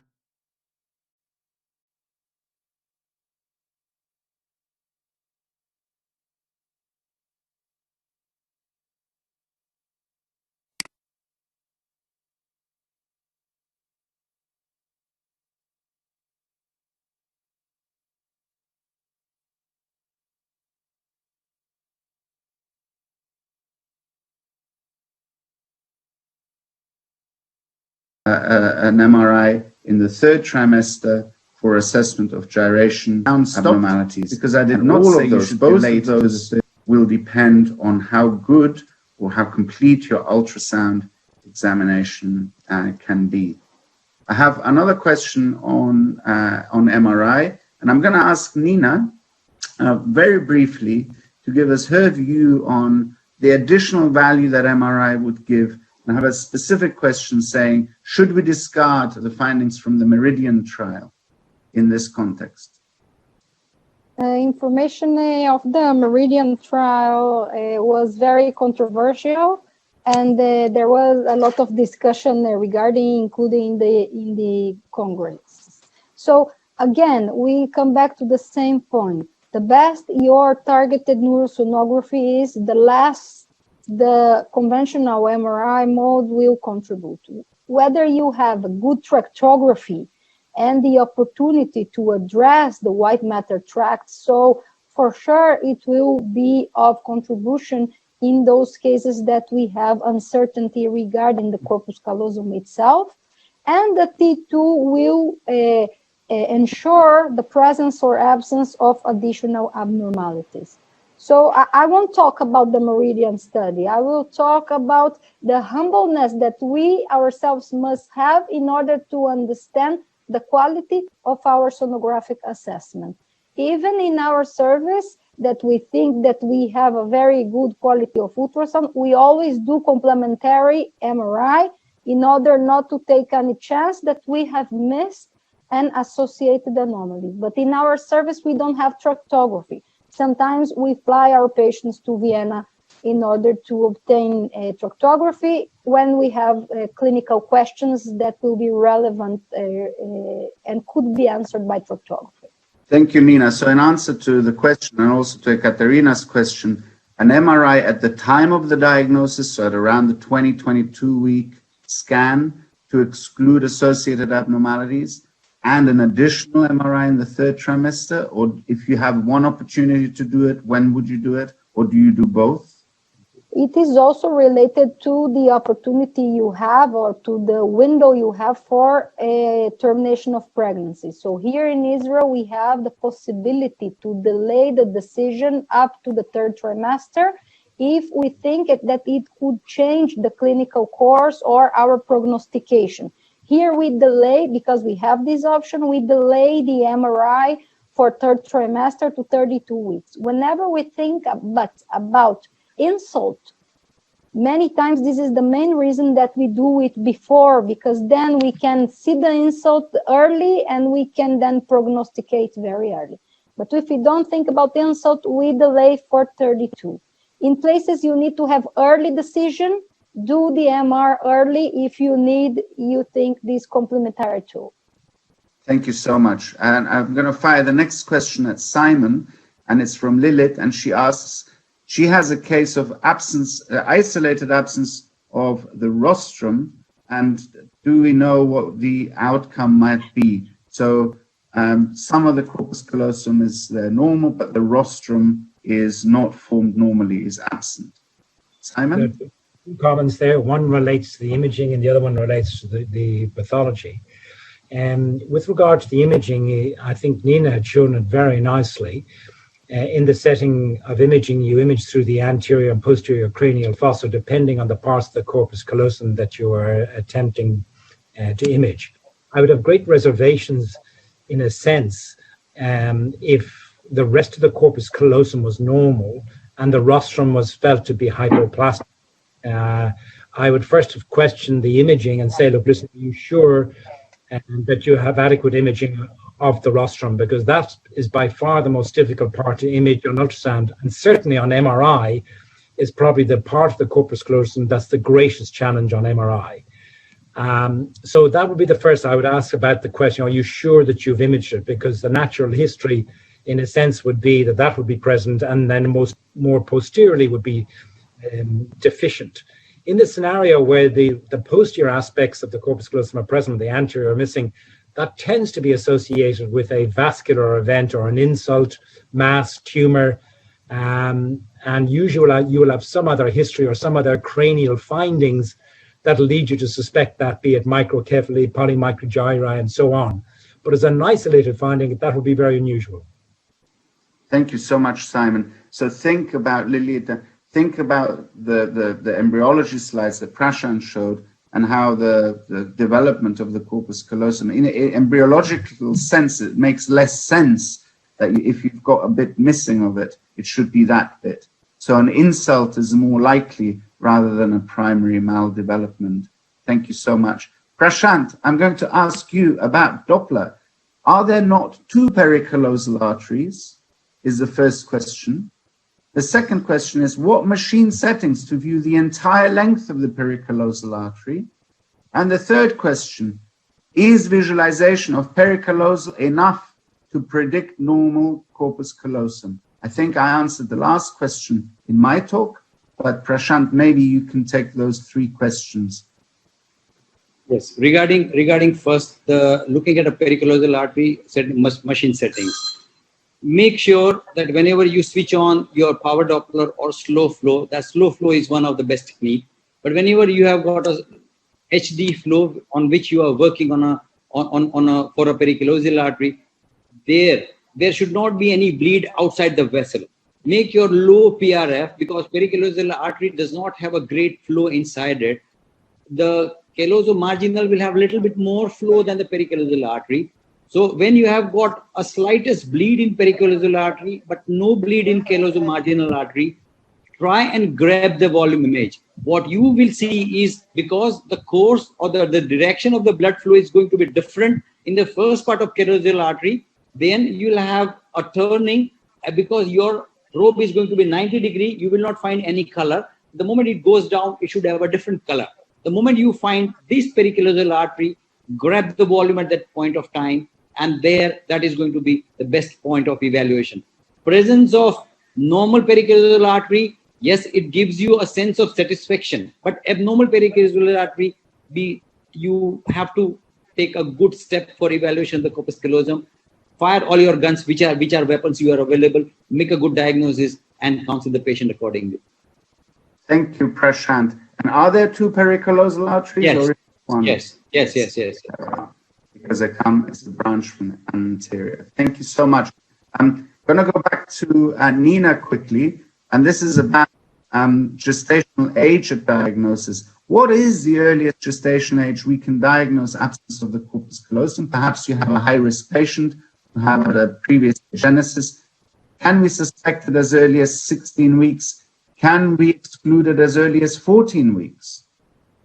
Well, we always address the corpus callosum in our early scan. So between 14 to 17 weeks, we never send the patient for termination due to absence of corpus callosum and without any other aspect at 14 weeks. So even though we suspect on this very early the gestational age, we always confirm it about 2 and 3 weeks after. And by 16 to 17 weeks, we try sometimes to allow the patient to perform curettage, and then in most places here it's performed between 18 to 19 weeks. So between 16 to 18 weeks, we confirm the case, and then we can tell for sure. But in high risk, in recurrences, we can already depict the absence of the corpus callosum very clearly using the right technique after 14 weeks. Thank you so much, Nina. There's a question on karyotyping. Sorry, Simon, please. If I could just add comment to Nina. I think, Nina, we actually agree with each other because what we call the first trimester scan in Australia is up to 12 to 13 weeks of gestation. So I just wanted to check that we are on the same page. Good. Because I feel that the corpus callosum is not visible at 12 to 13 weeks, but if it's otherwise, please tell me. No, and it's crazy because 13 you don't see it and 14 you do it. Just like the rectification of the brainstem, Z-shape yesterday, tomorrow it's straight. So I'm happy that we do agree. Remarkable, thank you. And that's always great when we have agreement. There's a question on the floor, karyotype or NIPT. I remind you, 5% risk of a chromosomal abnormality, an aneuploidy, okay? Minimum. Some studies as high as 18%, but 5%. Plus an additional 5% of microarray abnormalities. If you do a cell-free DNA, you can do a cell-free DNA. It is highly accurate for trisomies, but you will not, of course, detect any of those microarray abnormalities, and those can be very important. So if your patient does not want to have an invasive test, and you need to explain the pros and cons of the two, okay? Be careful in your counseling, document carefully counseling. You can write it down. Cell-free DNA testing is a screening test for trisomies only. It is highly accurate, but not 100%. It is not a diagnostic test, number one. Number two, it does not give us the opportunity to look for array abnormalities or other abnormalities. It is a screening test for trisomies only. And I discussed this with the patient. I gave her the option of invasive testing, which is diagnostic and also allows us to look for more subtle chromosomal abnormalities. So the question here is, do you have to do it? You don't have to do anything. You have to discuss with the patient the risks, the benefits, and the alternatives of each action. Document carefully what you have discussed and make sure that you reach a decision together. Got lots of questions on lissencephaly, on cortical migration disorders, when to do scans. You know what? That's a whole other subject, and this is a great idea for a future webinar, and we will do that. Now, there has been some disagreement today. To measure or not to measure, lots of questions. What is diagnostic for thinning? What is thickening? Should we measure it routinely? Do you measure it inner to inner? Do you measure it outer to inner? You've heard my view. My view is that not to measure it routinely, because if you're going to do one thing, in my view, is look for it. If it's there, if it's complete, fantastic. That, to me, as a person involved in screening, is the first step. I find it difficult to advocate a screening test which will have a 5% screen positive rate that may result in termination when we have absolutely no idea about long-term outcome. That is my view, not necessarily shared by everybody. I'm not talking about biology. I'm not talking about assessment. I'm not talking about looking at the corpus callosum or the rest of the baby more closely. I fully agree you should do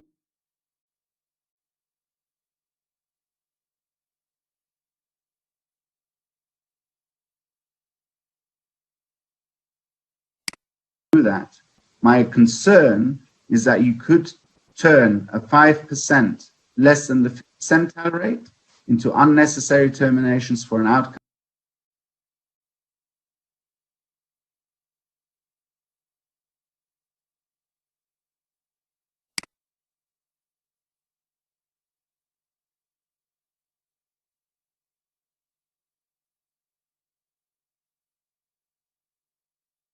that we really have very little idea.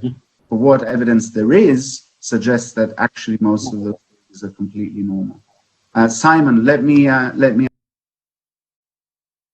ask you what you do in your practice. Do you measure it routinely? Do you measure it sometimes? And what do you do if you measure it and it's abnormal and everything else looks fine?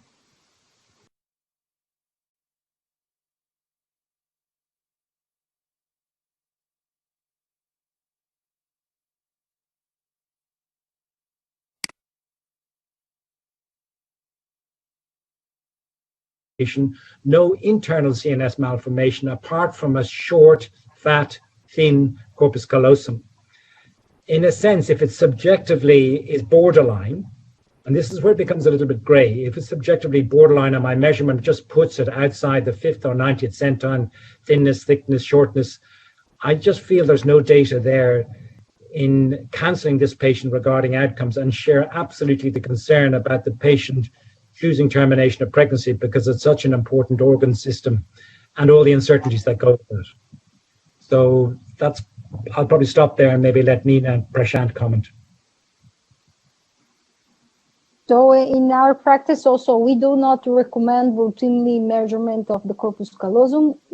After 20 weeks, we use this rule, it's very rough rule, that the corpus shall be like a third than the diameter, the fronto-occipital diameter, in order to assess grossly the proportions between the corpus callosum and the brain, and mainly the morphology. So if the corpus callosum is full and you see all parts accordingly, and then we have been very conservative. So Gustavo's have been very conservative, and we go together with him in the latest years, and we follow the growth of this corpus callosum. We call this patient up, and we perform measurements whenever we have suspicion of any abnormality or in association of any abnormality. But whenever it's full and it seems fine subjectively, and it's very hard to teach this subjectiveness to our public, but then only the experience and seeing many and many cases and following them up. But you know, whenever the subjective signs say, okay, this one I want to measure, it's not very didactic, but this is the way that we perform in our daily practice. But I think people that are starting to do, whenever they have doubt, they must check their subjectiveness with some objective measurement in order to learn what is really normal and what is not, and then you suit your feeling best, especially in the beginning. Fantastic. Prashant, last word and quick. What we follow in our center is, as Nina told us, that corpus callosum has to be 1/3 of the entire length of occipitofrontal distance. That's one rule which we follow. The second rule, as I told you, that the gestational age is equivalent to your length of corpus callosum. If CC length is equal to your gestational age, that is below 1 centile, and anything below 1 centile is abnormal. So you follow. What does that mean, Prashant? What does abnormal mean? Prashant, what does abnormal mean? The abnormal means this fetus needs further assessment for microarray. Okay, so your further assessment is normal. Then what? Further assessment is normal. Further assessment is normal. In that case, I would like to reassure them that whatever best we can evaluate, we have already done it, but cannot guarantee absolute normal outcome, or cannot guarantee this. Can you guarantee normal outcome for any baby? No, we cannot guarantee any outcome. Thank you very much. I think that makes complete sense. So I think we have rough agreement that in general, if it looks normal, there's probably no need to do routinely measurement. If it does, if you do measure it, and if it's abnormally small, beware of measuring it. But if you do that, then you may want to do further assessment. And if your further assessments are normal, there is nothing else that you can really offer. There is just last words.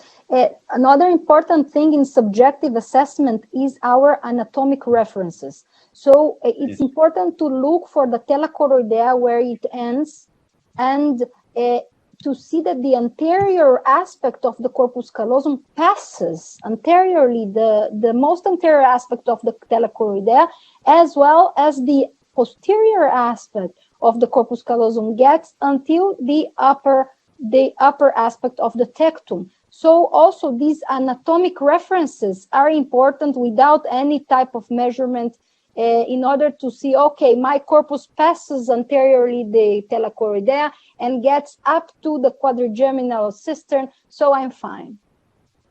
Fantastic.